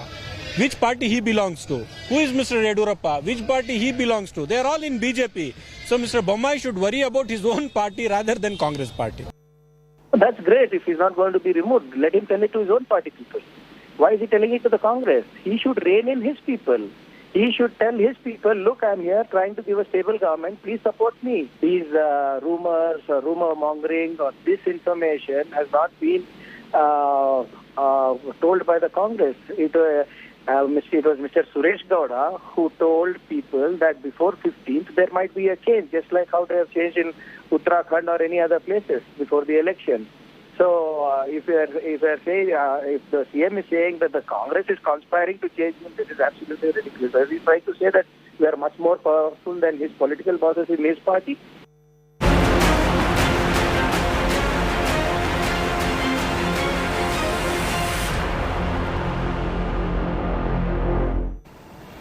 Another big blow to TMC. Senior TMC leader Anubrata Mondal arrested and is being grilled by CBI in connection to cattle smuggling case. He skipped 10 summons, after which CBI approached court. He was arrested from his residence in Birbhum district. According to reports, Anubrata Mondal has been seeking more time to face interrogators after failing to appear for the 10th time in connection with an alleged cattle smuggling case. Mondal was also planning to move the Supreme Court, seeking immunity from the arrest by the CBI. The BJP slammed TMC over the arrest of Mondal. TMC hit back at BJP, called it political vendetta. Party MP Saugata Roy said centre is using ED and CBI to cow down TMC and Mondal will continue to fight the Saffron Party legally. Earlier, former Minister Partha Chatterjee was arrested by ED with huge amounts of cash that was recovered from his aide Arpita's residence. The cattle scam is related to 20,000 cattle heads seized from Bangladesh border. 11 people, including Mondal's bodyguard, have been named by the CBI. Chief Minister of Bengal. She is also the Home Minister of Bengal. All the criminal syndicates that operate in the state do so under her watch. She knows exactly what happens in her state. When the Rampur Haat massacre happened and the West Bengal government SIT was to arrest Anubrata Mondal, Mamata Banerjee drives into Birbhum, puts Anubrata Mondal in her car, the picture that is on your television screens also, and drives him around, giving the West Bengal police a signal that he is her man and should not be touched. Clearly, she knows everything that happens in the state. She presides over the criminal syndicates that extort money, that are involved in illegal activities in the state. Anubrata Mondal যে একজন mafia এবং মমতা বন্দ্যোপাধ্যায়ের প্রশ্রয়ে আশ্রয়ে একটা মুদির দোকান থেকে যে ভাটে মাগুর মাছ বিক্রি করত সে আজকে 1000 কোটি টাকার মালিক। মমতা ব্যানার্জির সৃষ্টি। I'm somewhat disappointed, sad at Anubrata Mondal's arrest because he was a good organizer for the party. I do not know on what specific grounds CBI has arrested him, apart from the fact that he did not reply to CBI summons. I do not know what the material facts of the case are. I'm sure Anubrata Mondal will fight out the matter legally.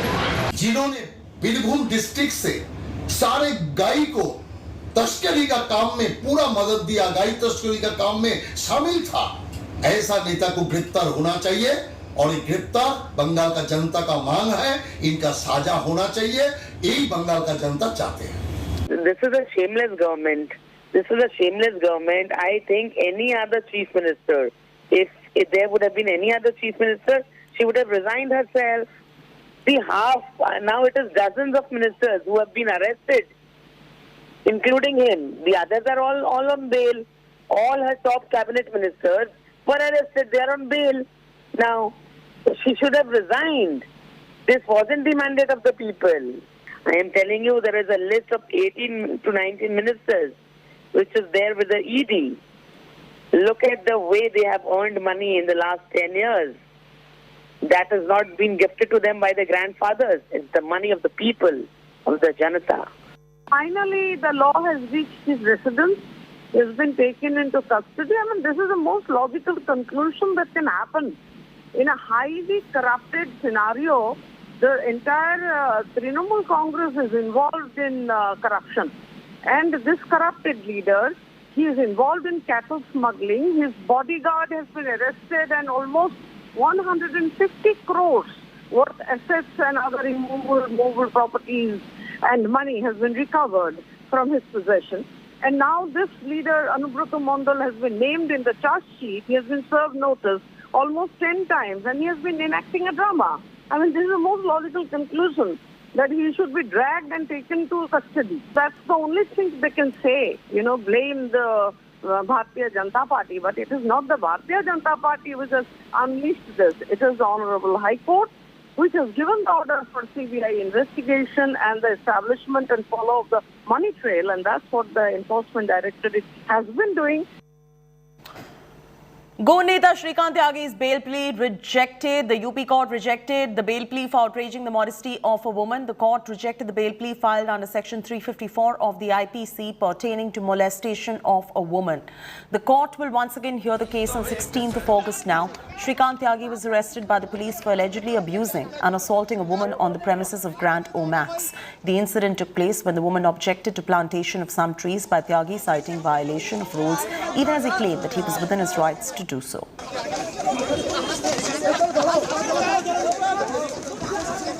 आज जो उनके मामले fix थे उनमें सब में date लगा दी गई है 16 तारीख और आईओ महोदय द्वारा, क्योंकि उसमें इन्वेस्टिगेशन अधिकारी से रिपोर्ट नहीं भेजी गई है, इस वजह से उसमें सुनवाई 16 तारीख में होगी। 6 लोग थे, उन पे क्या सुनवाई? उनकी ऑलरेडी बेल खारिज हो चुकी थी और 16 तारीख में उनकी डेट फिक्स हो गई है।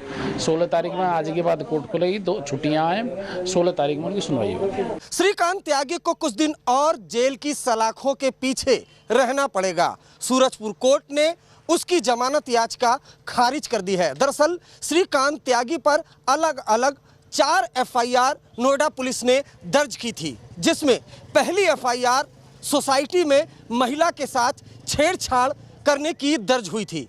उसी मामले में आज सूरजपुर कोर्ट ने सुनवाई के दौरान श्रीकांत त्यागी की जमानत खारिज कर दी है। अब कुछ दिन और लुक्सर जेल में फर्श पर लेटकर उसे रात गुजारनी होगी। A brutal pub brawl was caught on camera in Gurgaon. In the video, bouncers can be seen brutally thrashing a girl and her manager friend outside the Casa Danza club. The bouncers beat up a group of visitors after one of them allegedly confronted one of them for behaving improperly with a female friend. The victims also alleged that bouncers snatched cash from them. A case was also registered by the complainant alleging physical assault, after which all 6 accused bouncers called Sonu, Mandeep, Sumit, Nitin, Ram Singh, Rakesh and the club manager Lokesh were arrested by the cops. This is not the first incident of brutality by bouncers in Delhi NCR region. Remember, in April this year, a 30-year-old man was beaten to death by bouncers of a pub in Noida, while in October of 2020, 4 college students were assaulted by bouncers of a club in Delhi's GTB Nagar. जैसे ही हमें इस बारे में पता चला, हमने इसकी सारी वीडियोस अपने सीसीटीवीज में निकाल रहे हैं और उन्हें प्रेजेंट करने वाले हैं, सबके सामने रिलीज करने वाले हैं। और मुझे ऐसा लगता है कि ये सारी वीडियोस ये प्रूव कर देंगी कि ये सारे एलिगेशंस हम पे फॉल्स हैं, ये बिल्कुल बेबुनियाद है, सच्चे नहीं हैं।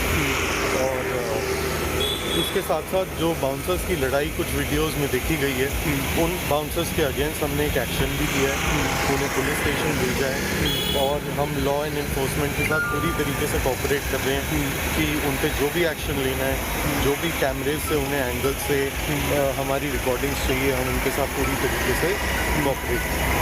गुड़गांव के कासा डेंजा क्लब के कुछ बाउंसर्स और 2 मैनेजर पर कुछ लोगों ने, जो गेस्ट के तौर पे यहां पर रविवार और सोमवार की रात आए थे, उन्होंने मारपीट और अपनी महिला मित्र के साथ छेड़खानी का आरोप लगाया है। इस पूरी वारदात सोमवार और रविवार की रात तकरीबन 2 बजे के आसपास की है, जब मयंक का कहना है कि वो अपने कुछ साथियों के साथ यहां पर पहुंचे थे और जब वो एंट्री पॉइंट पर पहुंचते हैं तो उनकी एक महिला मित्र जब अंदर जा रही थी, उसी दौरान गेट पर मौजूद एक बाउंसर ने गलत तरीके से उन्हें छुआ और विरोध करने पर तमाम बाउंसर इकट्ठा हो गए।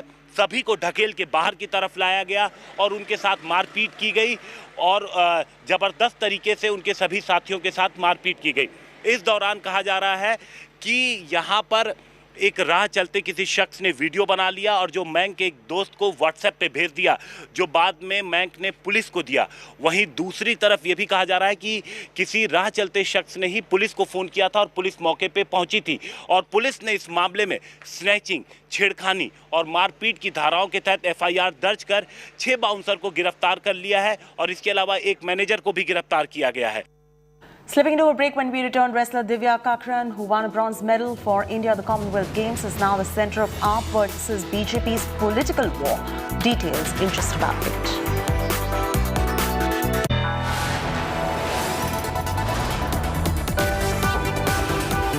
You are watching India Today.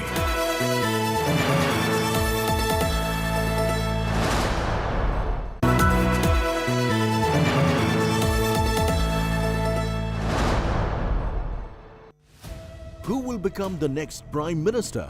Who is the best performing minister in the Modi government? To know the answers of several such other questions, read the latest edition of India Today's exclusive Mood of the Nation poll. Subscribe to the India Today magazine now.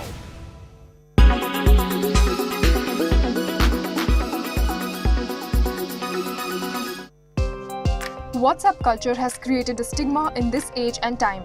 Everyone is under the pressure of being a part of a certain group. People do not want to share the blue tick reading mark. Different people have different concerns for WhatsApp. You can now leave groups without being noticed. People can now sneak out of groups. An update will not pop up if you leave a group. You can have a control over who sees you online. WhatsApp will now give you an option to show whether you're online or not. It will not let anyone take screenshots of your chats. Taking a screenshot of a conversation can also be restricted. The company conducted a survey on WhatsApp privacy features. 72% of people can remain unfiltered, while 47% are not comfortable sharing their personal information. WhatsApp is soon going to kickstart awareness programs about these new features in the UK and India. Are you excited about these new features, or are you happy using the old ones?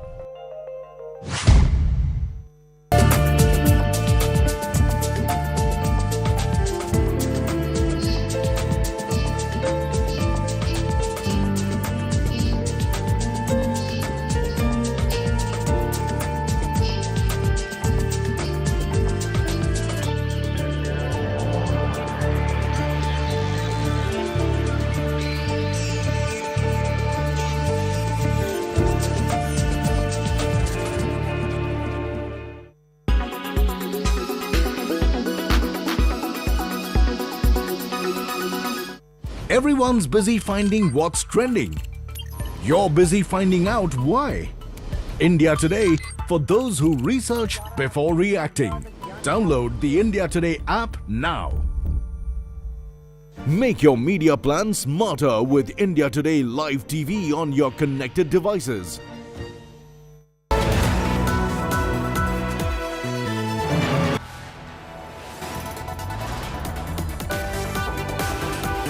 You are watching India Today.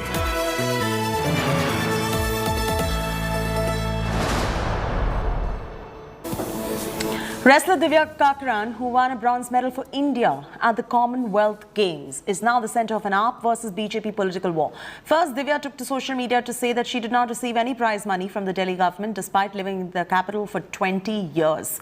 AAP MLA Saurabh Bhardwaj responded to Divya's tweet, alleging that she always represented Uttar Pradesh. Divya then posted a Wrestling Federation certificate that she said she had represented Delhi in 2016. Now, BJP has slammed AAP for ignoring and insulting the athlete. BJP spokesperson Shehzad Poonawala tweeted, and I quote, AAP relishes in insulting those who raise the honor of our tricolour, be it the Jawans or our athletes, unquote. नहीं, हम रहने वाले तो UP के हैं, पर मैं मजदूरी करने के लिए काम धंधा कुछ गांव में नहीं था। मैं दिल्ली चला गया था 2000 में, और 2000 में जाने के बाद उसके बाद मैं बच्चों को ले गया था।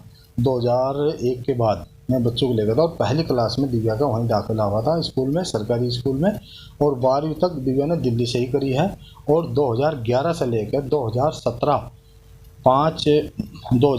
5 महीने तक दिल्ली की तरफ से खेली है, और सीनियर एशिया चैम्पियंस में उसका वहीं से सिल्वर मेडल आया था, दिल्ली में ही हुआ था।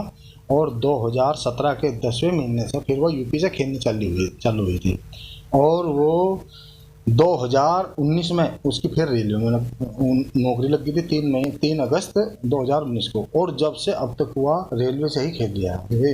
यूपी से तो एक डेढ़ साल ही खेली, ज़्यादा तो खेली नहीं, कहाँ खेल ली हुआ। दिल्ली से खेले, दिल्ली के हम दिल्ली में ही रह रहे हैं, वहीं पर हैं, हम किराए के मकान पर वहीं रह रहे थे। गोकुलपुर में है, हमारी कॉलोनी है, वहीं पर हम रह रहे हैं। वे अब से 20 साल पहले से दिल्ली में रह रहे हैं, किराए के मकान में रह रहे हैं, और जो है वहाँ उन्हें कोई प्रोत्साहन राशि नहीं मिली। फिर उसके बाद जो है योगी सरकार ने यूपी की उनको प्रोत्साहन राशि दी है। Saurabh Bhardwaj must be sacked immediately from the AAP chief spokespersonship and from every position he holds. This is no way to talk to a sportsperson. चाहे टोक्यो हो, चाहे पैरालंपिक्स हो, चाहे ये CWG गेम्स हो, हमने उत्कृष्ट परफॉर्मेंस दी है, उत्कृष्ट। और प्रधानमंत्री मनोबल बढ़ाते हैं, प्रधानमंत्री की सरकार और हमारी सरकार लगातार समर्थन देती है। और दूसरी ओर एक खिलाड़ी से सबूत पूछा जाता है कि तुम कहां से हो।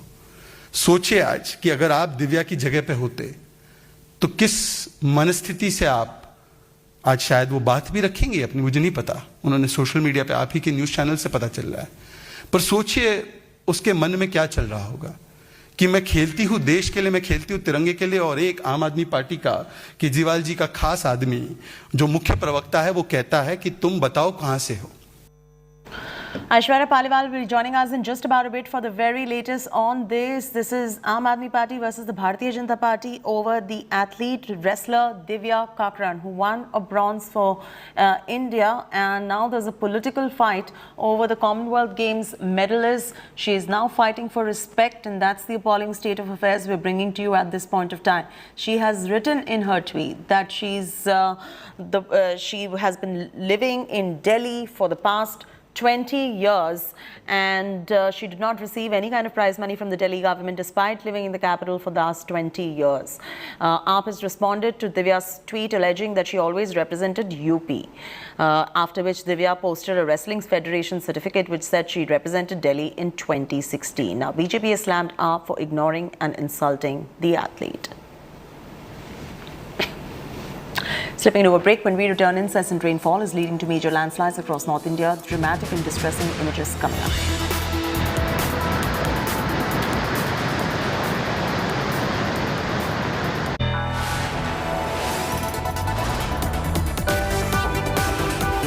You are watching India Today.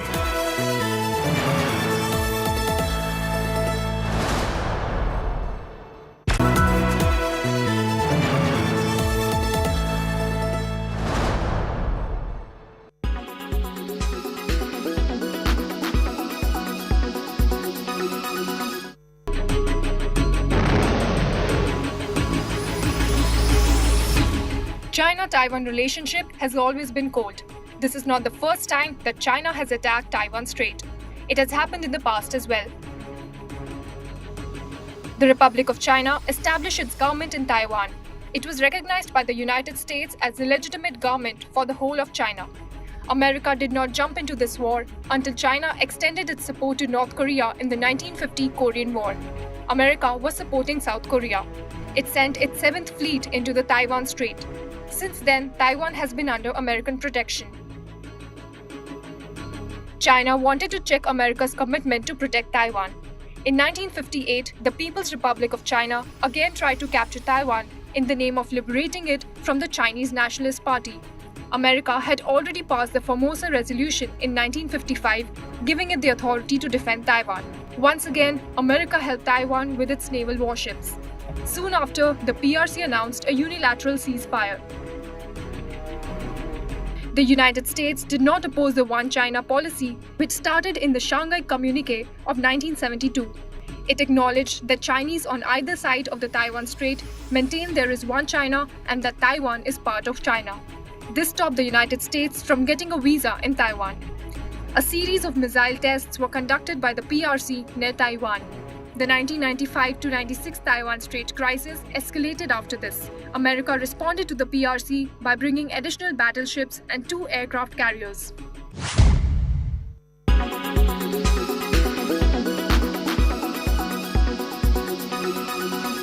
Make your media plan smarter with India Today Live TV on your connected devices.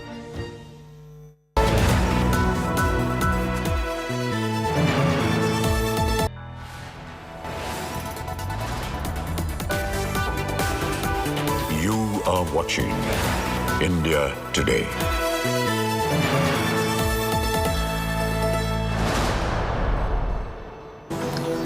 Incessant rainfall is leading to major landslides across the country. Cloudbursts reported in Chamba and Kulu wreaked havoc, taking lives of 2 and causing mass destruction. The areas have witnessed continuous rainfall for over 8 hours. Rivers are flowing above the danger level. In Jammu and Kashmir's Ramban, 2 deaths were reported due to cloudburst. Jammu-Srinagar National Highway has also been blocked due to landslides and shooting stones, leaving hundreds of vehicles stranded.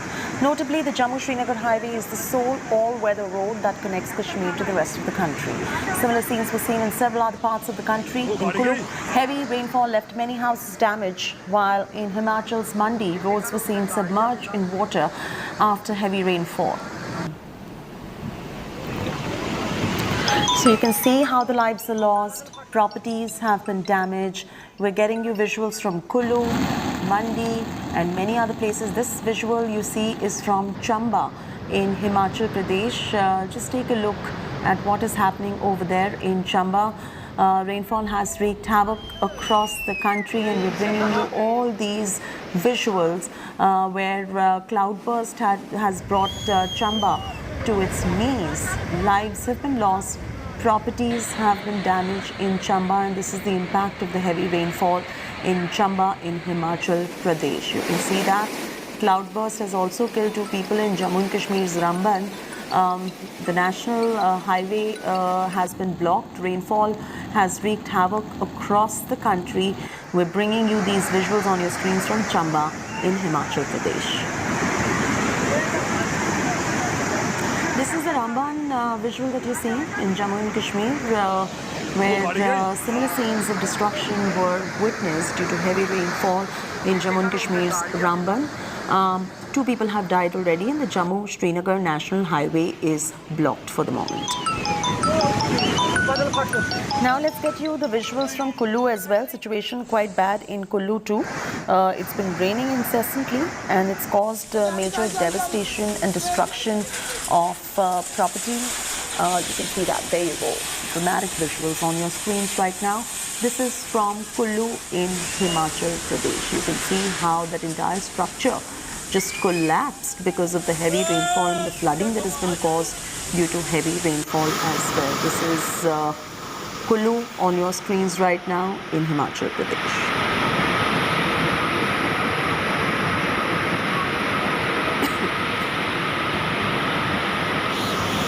Let's take a look at the gushing water flowing across the town, and this has caused a lot of damage. Brought several areas in north of India to a standstill on the back of incessant rainfall. Visuals on your screens are from Kulu in Himachal Pradesh.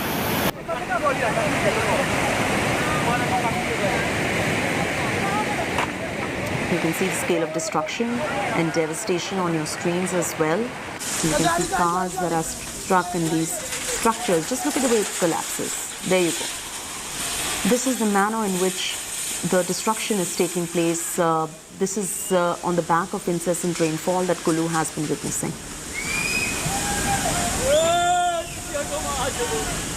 A viral video of social media influencer Bobby Kataria smoking inside a passenger plane has triggered outrage. Civil Aviation Minister Jyotiraditya Scindia ordered a probe. Video of Instagram influencer Bobby Kataria is going viral, where he can be seen lighting a cigarette inside SpiceJet aircraft and taking a couple of puffs. Bobby Kataria is a bodybuilder with 630k followers on Instagram. A SpiceJet spokesperson said the matter has been investigated in Jan 2022 when the video was brought to notice, following which Kataria was put on no-fly list for 15 days only. The so-called influencer on his part has said that the video is part of a shoot for his biography and that it was taken on a dummy plane in Dubai. Another video of the same influencer driving while drinking has also emerged. He's getting slammed for that too. He cannot be called an influencer, viewers. This is not the way you influence on social media. Absolutely shocking visuals coming in. This man cannot be called an influencer. He's got many followers on social media, but just look at what he's doing right there. Absolutely unacceptable behavior from a so-called influencer. And now he's put out a defense saying that he was shooting on a dummy plane, but the investigation was conducted by SpiceJet as well. And we are getting you those visuals. They've investigated. They say that they've taken action against Bobby Kataria, the so-called influencer who can be seen lighting a cigarette inside the SpiceJet aircraft. SpiceJet spokesperson said the matter was investigated in Jan 2022 when the video was brought to their notice, following which Kataria was put on a no-fly list for 15 days. The so-called influencer on his part said the video is a part of a shoot for his biography and it was taken on a dummy plane in Dubai.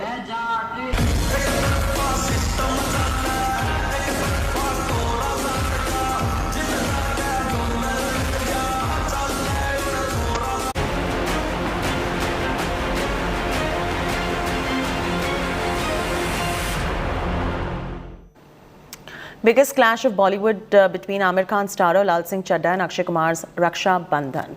Aamir Khan starrer Lal Singh Chaddha and Akshay Kumar starrer Raksha Bandhan have made their box office debut amidst boycott trend. Both movies are facing backlash over social media. Boycott Lal Singh Chaddha is trending on Twitter. Raksha Bandhan is also facing outrage. Remember, the controversy over Lal Singh Chaddha erupted over Aamir's growing intolerance remark. The PK actor apologized for his remark, requested people to not boycott his film. Reacting to the backlash, Akshay expressed that backlash culture could cause harm to the country and its economy. Raksha Bandhan has already lost ground to Lal Singh Chaddha in terms of advance bookings. Since South films are dominating at the moment, Bollywood films have been struggling in recent months. We'll find out tomorrow which film will be a hit.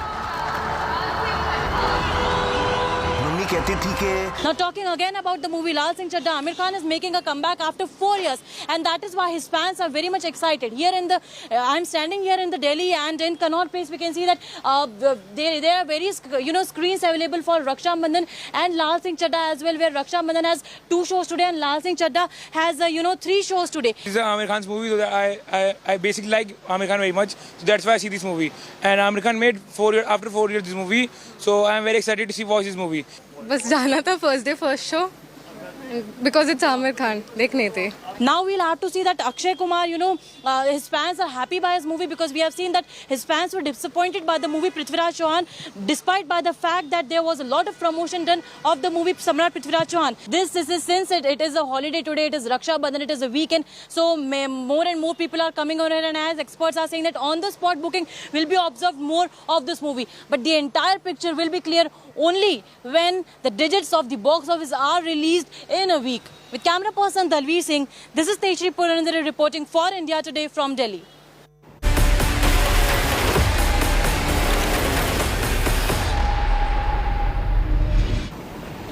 Almost a week after Congress's Black Friday protests against price rise, Prime Minister Modi targeted the Grand Old Party for wearing black during the protests.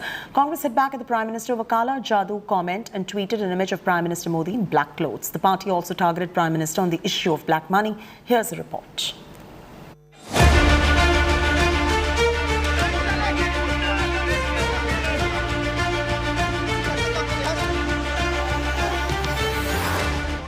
अगस्त को देखा है कि कैसे काले जादू को फैलाने का भरपूर प्रयास किया गया. Almost a week after the Congress's Black Friday protest against price rise, the political storm is showing no signs of dying down. Prime Minister Modi has lashed out at the Congress for wearing black during its agitation. 5 अगस्त को देखा है कि कैसे काले जादू को फैलाने का भरपूर प्रयास किया गया. ये लोग सोचते हैं कि काले कपड़े पहनकर उनकी निराशा हताशा का काल समाप्त हो जाएगा, लेकिन उन्हें पता नहीं है कि वो कितनी ही झाड़ फूंक कर ले, जनता का विश्वास अब उन पर दोबारा कभी नहीं बन पाएगा. The Kala Jadoo comment did not sit well with the Congress, who launched an all-out attack on the Prime Minister. Priyanka Gandhi Vadra also slammed the Prime Minister over his comments. Priyanka accused the Prime Minister of distracting the public from the issue of price rise. Earlier, the BJP had opposed the Black Friday protest, claiming that it took place on Ayodhya Mandir Foundation Day, and hence was a movement against the Ram Temple. Congress ने आज का दिन इसीलिए विरोध के लिए और विशेषकर काले कपड़ों में विरोध के लिए सिलेक्ट किया है कि वो एक शटल मैसेज देना चाहते हैं कि हम राम जन्मभूमि के शिलान्यास का विरोध करते हैं और अपनी तुष्टीकरण की नीति को वो आगे बढ़ाना चाहते हैं। आज कांग्रेसियों ने काले कपड़े पहन करके जो प्रदर्शन किया है, यह से राम जन्मभूमि मंदिर निर्माण की तिथि के दिन यह राम भक्तों का अपमान है। The war of words continues. It is a first in recent times when a Congress protest has got heated reactions from the top BJP leadership. Does that mean the BJP is wary of price rise? Bureau Report, India Today. The Congress has hit back at Prime Minister Modi over Kala Jadoo jibe. Rahul Gandhi targeted Prime Minister and accused him of spreading superstitions. Taking a jibe at Prime Minister Modi, he said that the Prime Minister is not bothered about inflation or unemployment for that matter. Congress MP Pramod Tiwari also targeted Prime Minister. Take a look. तो भारत के प्रधानमंत्री जी ने तिलमिला के कपड़ों पर काले जो पहने थे कांग्रेस जनों ने, कार्यकर्ता से लेकर हमारे सर्वोच्च नेतृत्व राहुल गांधी, प्रियंका गांधी तक आज बयान दिया है। हमने काले कपड़े इसलिए पहने थे कि आप जो अपने मित्रों के नाम भारत माता की खरबों की संपत्ति कुछ चंद लाखों में बेच दे रहे हैं, वो बंद।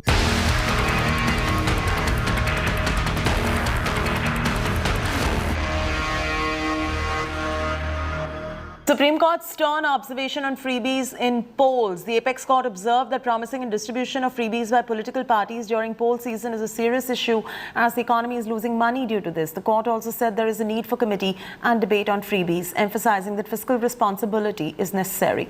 The matter is going to be heard again on 17th August if needed. Handing over freebies sparked a political war. AAP approached Supreme Court opposing PIL that seeks stringent action against political parties for offering freebies. AAP said electoral promises like free water, free electricity are not freebies but constitutional responsibilities of the state towards creating a more equitable society. Prime Minister Modi has also hit out at opposition over this, saying that freebies will take away rights from our children, prevent the country from becoming self-reliant.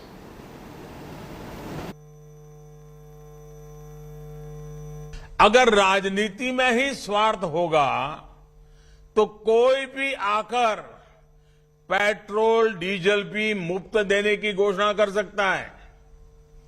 ऐसे कदम हमारे बच्चों से उनका हक छीनेंगे, देश को आत्मनिर्भर बनने से रोकेंगे। ऐसी स्वार्थ भरी नीतियों से देश के ईमानदार टैक्स पेयर का बोझ भी बढ़ता ही जाएगा। टैक्स पेयर के साथ धोखा इससे नहीं होता कि हम उनके बच्चों को अच्छी और फ्री शिक्षा देते हैं। टैक्स पेयर के साथ धोखा इससे नहीं होता कि हम देश के लोगों का फ्री में अच्छा इलाज कराते हैं। टैक्स पेयर के साथ धोखा तब होता है जब अपने दोस्तों के कर्जे माफ करते हैं। भारत में इतनी सारी नेशनल पार्टीज हैं, कोई पार्टी हमारी पीएल का विरोध करने नहीं आया। बहुत सारी स्टेट पार्टीज हैं, कोई नहीं आया। एक आम आदमी पार्टी आई है, तो मुझे तो लगता है चोर की दाढ़ी में तिनका। वो कह रहे हैं कि हमने दिल्ली के स्कूल बहुत अच्छे बना दिए, लेकिन कड़वी सच्चाई ये है कि आम आदमी पार्टी के किसी भी विधायक और मंत्री का बच्चा गवर्नमेंट स्कूल में नहीं पढ़ता है। वो कह रहे हैं हमने दिल्ली का हॉस्पिटल बहुत अच्छा कर दिया, लेकिन ये भी कड़वी सच्चाई है कि दिल्ली के हॉस्पिटल में आम आदमी पार्टी के विधायक और मंत्री अपने बच्चों का इलाज नहीं कराते। अब समझ में नहीं आ रहा है कि वो इसका विरोध करने क्यों आए। अरे ये नेशनल इम्पोर्टेंट का इशू है। हमारे देश में इकोनॉमी पूरी बर्बाद होने की कंडीशन पे आ गई मुफ्तखोरी के चक्कर में, उसके बाद भी चले आ रहे। When there is freebie first, family first, and corruption first in countries next to us, we've seen how the economy of those countries collapses. And in that perspective, the Honorable Prime Minister, as he always does, guiding the nation, spoke about how we must be away from the perils of populism, the perils of रेवड़ी culture. Pinocchio of Indian politics mister Kejriwal, इनकी एक और आदत है कि उड़ता हुआ तीर कहीं से पकड़ना हो और अपने आप पर उसको लेना हो तो वो पिनोकियो ऑफ इंडियन पॉलिटिक्स करते हैं। तो वो उड़ता हुआ तीर था किसी का नाम नहीं लिया गया था, परंतु वो कहते हैं ना, जिस चोर की मूंछ में तिनका हो, वो चोर तो थोड़ा सा बोलता ही है, तुरंत आ जाता है टेलीविजन पर, तुरंत आ जाता है अपना विक्टिमहुड खेलने के लिए। It is time that our political parties in this country understand that you have to perform and not just give away things to people and then expect votes to happen. Most of the money spent by Modi government has been on creating infrastructure for the poor, from housing to toilets, drinking water, insurance, medical. As the BJP lashes out at Nitish for changing alliances yet again, Nitish Kumar, who was sworn in on Wednesday as the Chief Minister of Bihar for the record 8th time, rubbished allegations that his aim was to become the President or Vice President. Nitish Kumar hit out at the BJP, saying that the ministers are blatantly lying and that he had no ambitions to enter the race to become the President or the Vice President.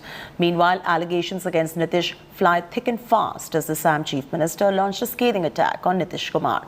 Himanta Biswa Sarma called Nitish Margdarshak for everybody who wants to change party in every 6 months. He also said that Nitish is so unpredictable that he can again go out of coalition in 6 months. उनके नजदीकी लोगों ने कई बार प्रयास किया कि उनको उपराष्ट्रपति का उम्मीदवार घोषित कर दिया जाए। उनके लोग आए, हमारे नेताओं से मिले और कहा कि नीतीश जी को उपराष्ट्रपति बना दीजिए, बिहार में आप सरकार चलाइएगा आप लोग। लेकिन जब बीजेपी का अपना बहुमत है तो हम किसी दूसरे को क्यों उपराष्ट्रपति बनाते हैं? क्या वो उपराष्ट्रपति बनना चाहते थे? क्या मजाक है? एकदम बिल्कुल बोगस बात है। आप लोग जानते नहीं, आप लोग नहीं पूछे हमसे। राष्ट्रपति वाला भी उपराष्ट्रपति वाला एकदम बोगस बात। हमारी कोई इच्छा नहीं थी। आई लोग भूल गए क्या? राष्ट्रपति और उपराष्ट्रपति के दोनों के चुनाव में हम लोगों की पार्टी ने कितना सपोर्ट किया, और वही तो वेट कर रहे थे। जिस दिन खत्म हो गया उसके बाद हम लोग पार्टी का मीटिंग किए। How can you guarantee that Nitish Kumar will not again go out of that coalition after 6 to 8 months? Because he is most unpredictable person. We have also changed political party, but we have not changed like him. So he is a margdarshak for everybody who wants to change party in every 6 months. बेचारे आप बोल रहे हैं, आप जानते ही हैं, उनको तो कुछ बनाया नहीं। तो आजकल बोल रहे हैं, तो जो लोग भी बोल रहे हैं तो अच्छा है, वो इतना बोले मेरे खिलाफ कि उनको फिर जगह मिल जाए। अच्छा ही है। After threatening Taiwan, China now shields terror. China foils the proposal bid against Jaish-e-Mohammed terrorists. The Dragon country delays to sanction Pakistan terrorist Abdul Rauf Azhar. China delayed a proposal by US and India to sanction at UNSC a top commander in Pakistan-based Jaish-e-Mohammed, Abdul Rauf Azhar. US Treasury designated him in 2010, accusing him of urging Pakistanis to engage in terrorism activities and organizing suicide attacks in India. This is the second time China has blocked an India-US listing proposal at UNSC in 2 months. This comes after China placed a similar hold on the listing of Abdur Rahman Makki, Deputy Chief of Lashkar-e-Taiba Jamaat ad-Dawa. Leaving you with these images of Prime Minister Modi celebrating Har Ghar Tiranga campaign at his residence. After the Raksha Bandhan celebrations, Prime Minister gave a Tiranga to every child to mark the Har Ghar Tiranga campaign in a unique way. Earlier, Prime Minister celebrated Raksha Bandhan with the daughters of sweepers, peons, gardeners, drivers working at the PMO.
watching India Today.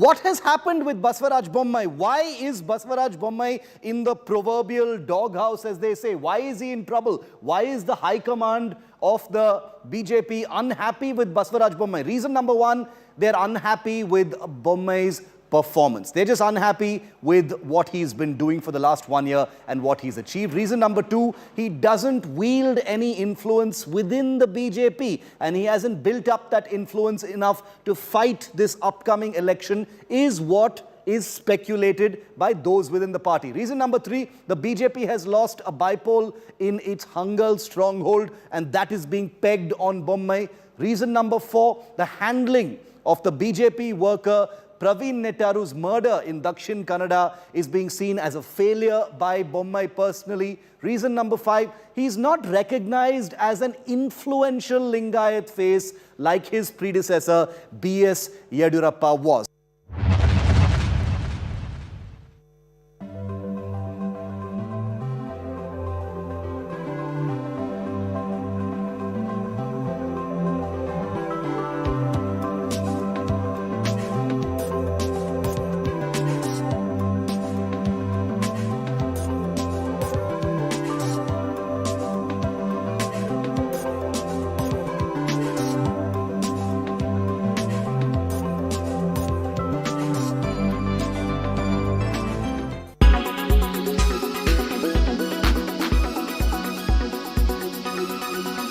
Make your media plan smarter with India Today Live TV on your connected devices. Everyone's busy finding what's trending. You're busy finding out why. India Today, for those who research before reacting. Download the India Today app now.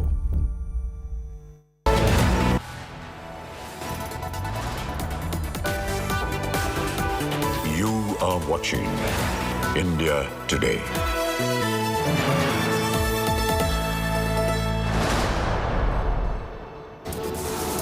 If there was another word for mad, crazy, scandalous, over-the-top and out-of-box fashion, it is most definitely Balenciaga. Our next report is going to show you why and how it is all set to foray into India. It's been touted as one of the hottest brands globally. Balenciaga will foray in India in 2023. Take a look at this report by the Lifestyle Bureau. Balenciaga. It is a brand that keeps everyone on their toes with outrageously expensive and eccentrically designed accessories too.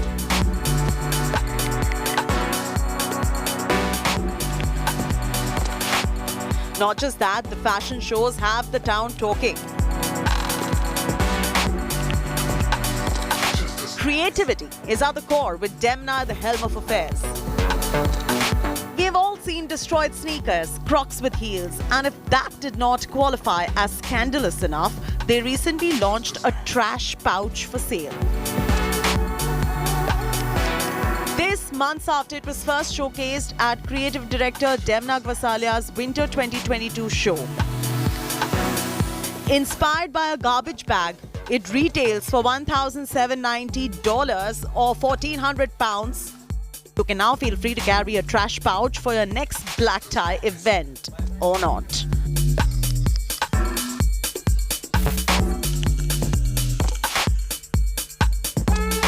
And this brand, touted to be the hottest in the world right now, is coming to India courtesy Reliance Brands. It ruled the List Index as the world's hottest brand in Q3 2021, Q4 2021 and Q1 2022. This news comes after the announcement of the Italian fashion house Valentino coming to India. Founded by Spanish-born Cristobal Balenciaga in 1917 and established in Paris in 1937. The original house of Balenciaga defined modern couture with its many innovations to form and technique.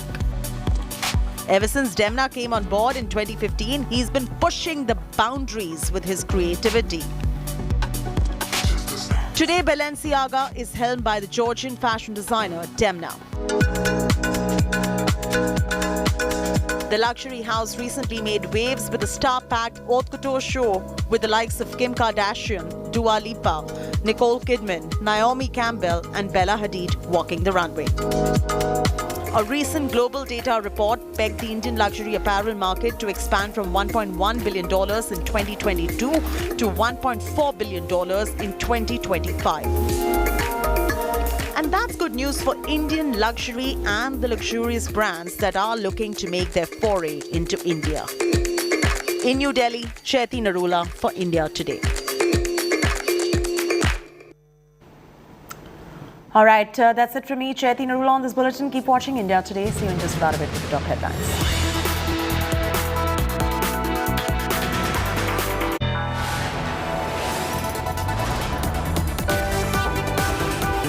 You are watching India Today.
Everyone's busy finding what's trending.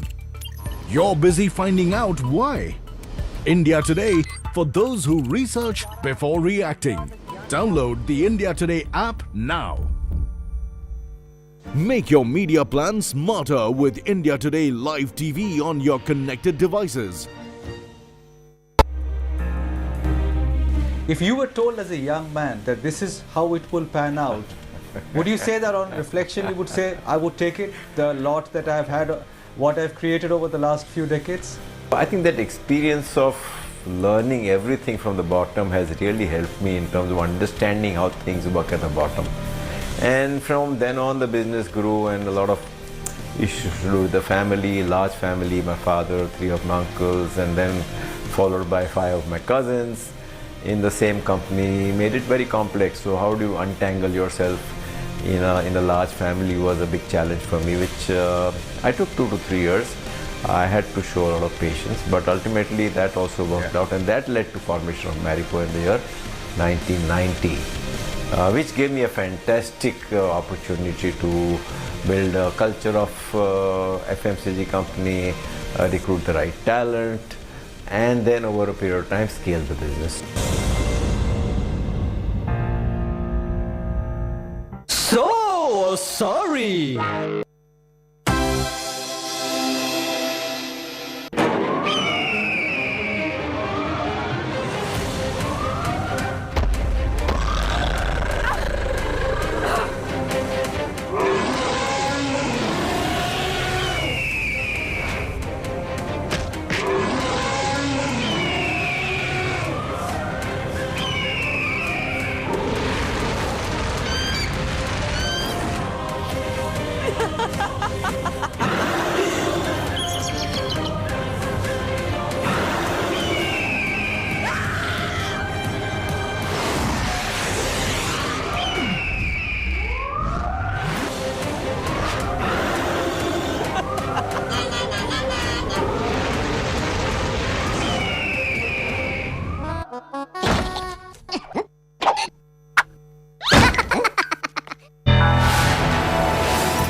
Sakshi. India Today.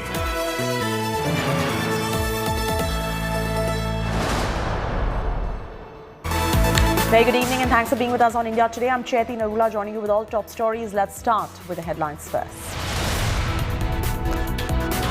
Fight over freebies reaches top court. Supreme Court calls for a debate on freebies during elections, says fiscal responsibility is necessary.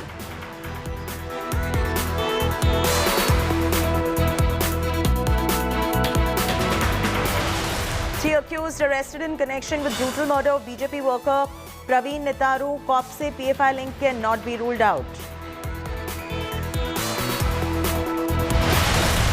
Chief Minister Bommai rubbishes speculation of ouster, mocks Congress charges against him is laughable.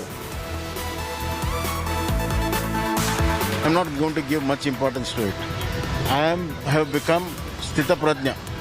My presence of mind is very clear because it's all falsehood. Truth is that there is a stable government and it is going to be continued to stable. CBI takes TMC stalwart Anuprata Mandal into custody in the cattle smuggling case. Another Mamata Banerjee aide arrested after former Minister Partha.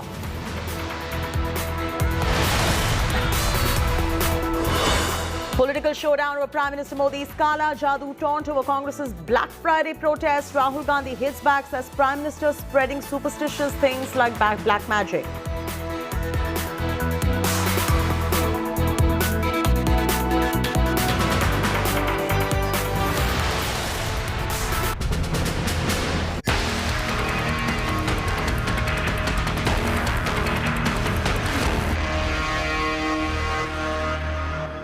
Cutting live across to Delhi Chief Minister Arvind Kejriwal, he's addressing a press में conference. सुविधाएं देगी तो सरकारें कंगाल हो जाएंगी, देश के लिए बहुत आफत पैदा हो जाएगी, इन सारी फ्री की सुविधाओं को बंद किया जाए। इससे एक मन में शक पैदा होता है कि क्या केंद्र सरकार की आर्थिक हालत बहुत ज़्यादा कहीं ख़राब तो नहीं हो गई है? इतना ज़बरदस्त तरीके से विरोध क्यों किया जा रहा है? पिछले 70-75 साल से सरकारी स्कूलों के अंदर फ्री में शिक्षा मिलती आई है। पिछले 70-75 साल से सरकारी अस्पतालों में गरीबों को फ्री दवाइयाँ मिलती हैं, फ्री राशन हर महीने भेजा जाता है। अचानक ऐसा क्या हो गया कि इन सारी चीज़ों को बंद करने की, इन सारी चीज़ों को वापस लेने की, इन सारी चीज़ों के खिलाफ इतना ज़बरदस्त विरोध क्यों पैदा हो गया? केंद्र सरकार की आर्थिक हालत ठीक तो है। अभी थोड़े दिन पहले ये अग्निवीर स्कीम लेके आए, अग्निवीर योजना।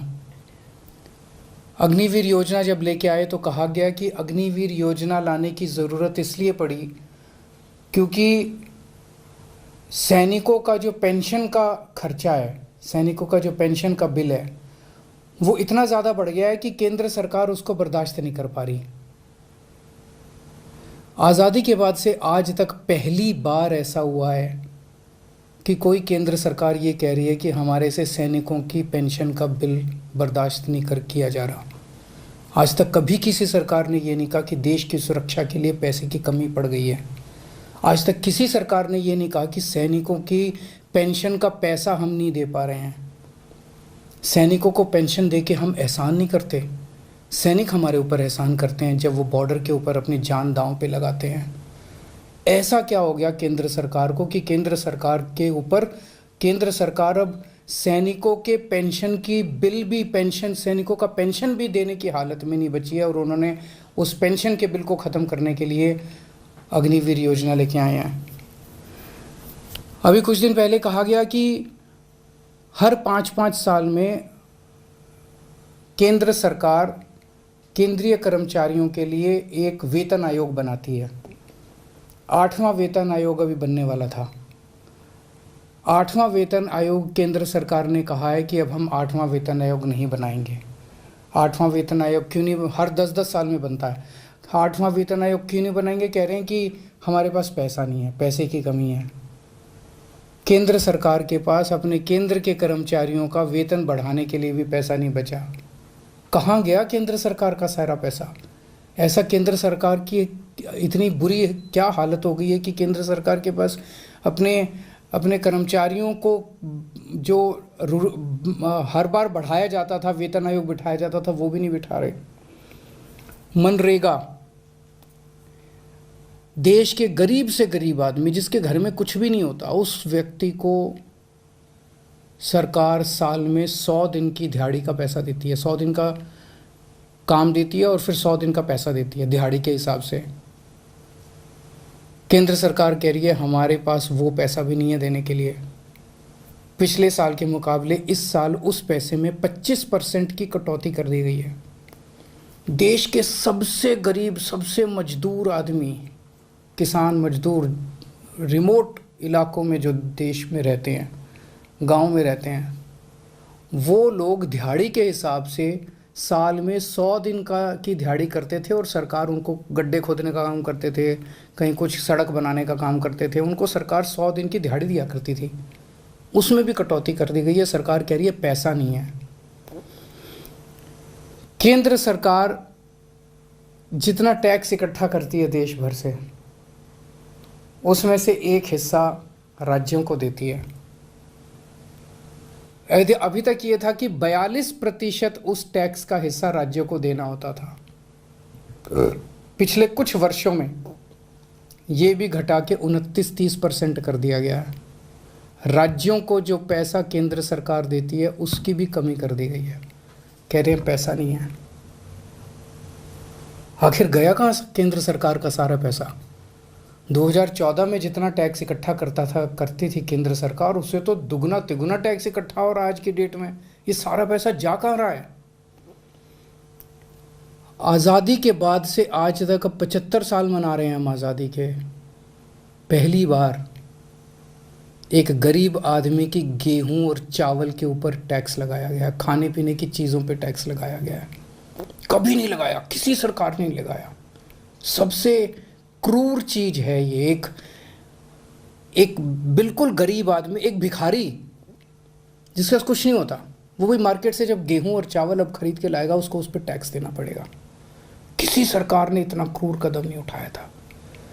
गेहूं पे टैक्स लगा दिया, चावल पे टैक्स लगा दिया, गुड़ के ऊपर टैक्स लगा दिया, शहद पे टैक्स लगा दिया, छाछ पे टैक्स लगा दिया, लस्सी पे टैक्स लगा दिया, दही पे टैक्स लगा दिया, पनीर पे टैक्स लगा दिया। क्या जरूरत पड़ गई? क्या हालत हो गई केंद्र सरकार की कि गरीब से गरीब आदमी की खाने के ऊपर टैक्स लगाने की नौबत आ गई, जो आज तक 75 साल में कभी नहीं हुआ था। और केंद्र सरकार ने पेट्रोल और डीजल के ऊपर इतना टैक्स लगा रखा है, हर रोज बताते हैं 1000 करोड़ रुपए का, 1000 करोड़ रुपए की पेट्रोल और डीजल से टैक्स पे आमदनी होती है। साल में लगभग 3.5 लाख करोड़ रुपए की आमदनी होती है केंद्र सरकार की पेट्रोल और डीजल पे जो टैक्स लगा रखा है। कहाँ गया ये सारा पैसा? और अब कह रहे हैं कि सारी जितनी सुविधाएं जनता को फ्री में मिलती हैं वो बंद होनी चाहिए। सारे सरकारी स्कूल या तो बंद किए जाएं और या सारे सरकारी स्कूलों में बच्चों से फीस ली जाए, ऐसा कह रहे हैं ये लोग। आप सोच के देखो, अगर सरकारी स्कूलों में फीस लगने लग गई, देश के कोने कोने के अंदर सरकारी स्कूल, वैसे ही सरकारी स्कूलों के अंदर पढ़ाई खराब है, और अगर सरकारी स्कूलों में फीस लगने लग गई तो बच्चे को तो कोई नहीं पढ़ा पाएगा। आधे से ज़्यादा बच्चे इस देश के अनपढ़ रह जाएंगे। देश आगे कैसे बढ़ेगा? कह रहे हैं कि सारे सरकारी अस्पतालों के अंदर अब पैसे लगने चाहिए। सरकारी अस्पतालों में जो फ्री का इलाज होता है वो बंद होना चाहिए। सरकारी स्कूलों से मेरे को याद आया कि कई राज्य सरकारों ने अब सरकारी स्कूलों में फ़ीस लगा भी दी है। मैंने मीडिया में खबरें पढ़ी हैं कि एक राज्य के अंदर 120 रुपये महीना फ़ीस लगा दी है, एक राज्य के अंदर 500 रुपये महीना फ़ीस लगा दी है। कहाँ से लाएगा एक गरीब आदमी 500 रुपये महीना अपने बच्चों को पढ़ाने के लिए? अब ये सारे देश के अंदर सरकारी अस्पतालों के अंदर कह रहे हैं कि फीस सरकारी अस्पतालों में बिना पैसे दिए इलाज नहीं होगा। गरीब आदमी के पास इलाज कराने के पैसे नहीं है, वो कहाँ से लाएगा पैसे इलाज कराने के लिए? और जिसके पास पैसे नहीं है उसका इलाज नहीं होगा। मर जाएंगे गरीब लोग इस देश के। और अब ये कह रहे हैं कि राशन भी, फ्री का राशन भी बंद होगा। फ्री नहीं होना चाहिए, फ्री का राशन भी बंद कर देना चाहिए। 75 साल तक जितनी केंद्र सरकारें आई, किसी को ऐसा घाटा नहीं हुआ कि फ्री का राशन बंद कर दिया गया। कब से मिल रहा है फ्री का राशन? कब से? राशन की दुकानें कब से हैं? अब ये फ्री का राशन भी बंद करना चाहते हैं। प्रश्न उठता है, ये सारा पैसा केंद्र सरकार का गया कहाँ? 2014 में लगभग केंद्र सरकार का 20 लाख करोड़ का बजट होता था। आज केंद्र सरकार का लगभग 40 लाख करोड़ का बजट है। तो ये सारा पैसा जा कहाँ रहा है? इन्होंने अपने दोस्तों के, इन्होंने बहुत सुपर रिच लोगों के, जो अरबपति लोग हैं, ऐसे ऐसे लोगों के इन्होंने 10 लाख करोड़ रुपए के कर्जे माफ कर दिए।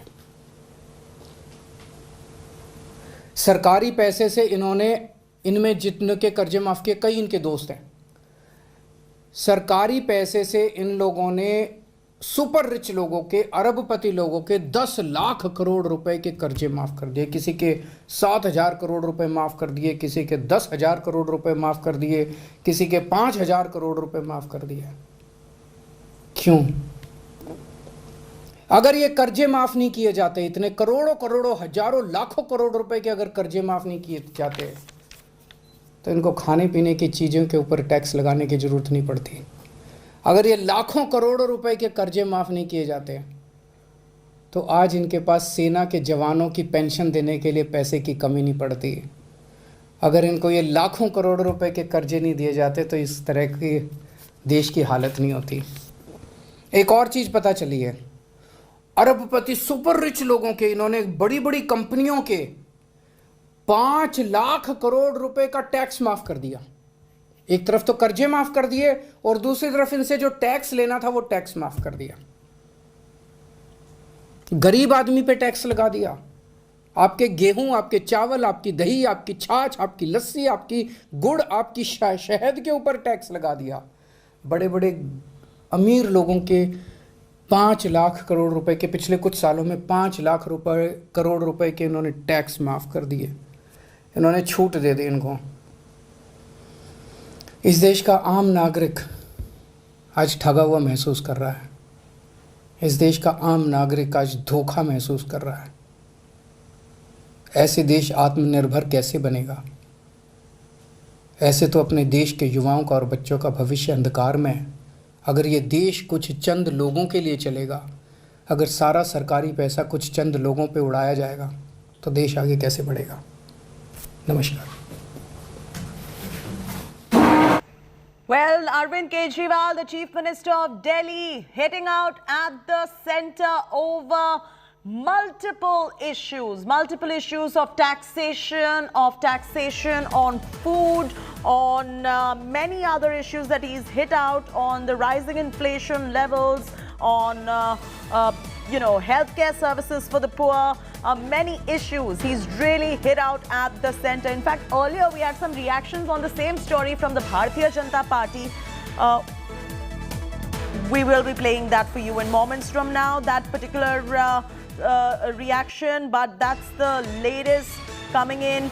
Arvind Kejriwal going on to hit out hammer and tongs at the center, saying loans of the rich are being waived off, and it is the poor people of this country who are suffering. He's asking why centre objecting to freebies. He's saying prices of petrol is rising, diesel is rising daily, fuel prices are skyrocketing every day. He says education and healthcare, these are two things that must be free for the Aam Aadmi. He's questioning the centre now on where is the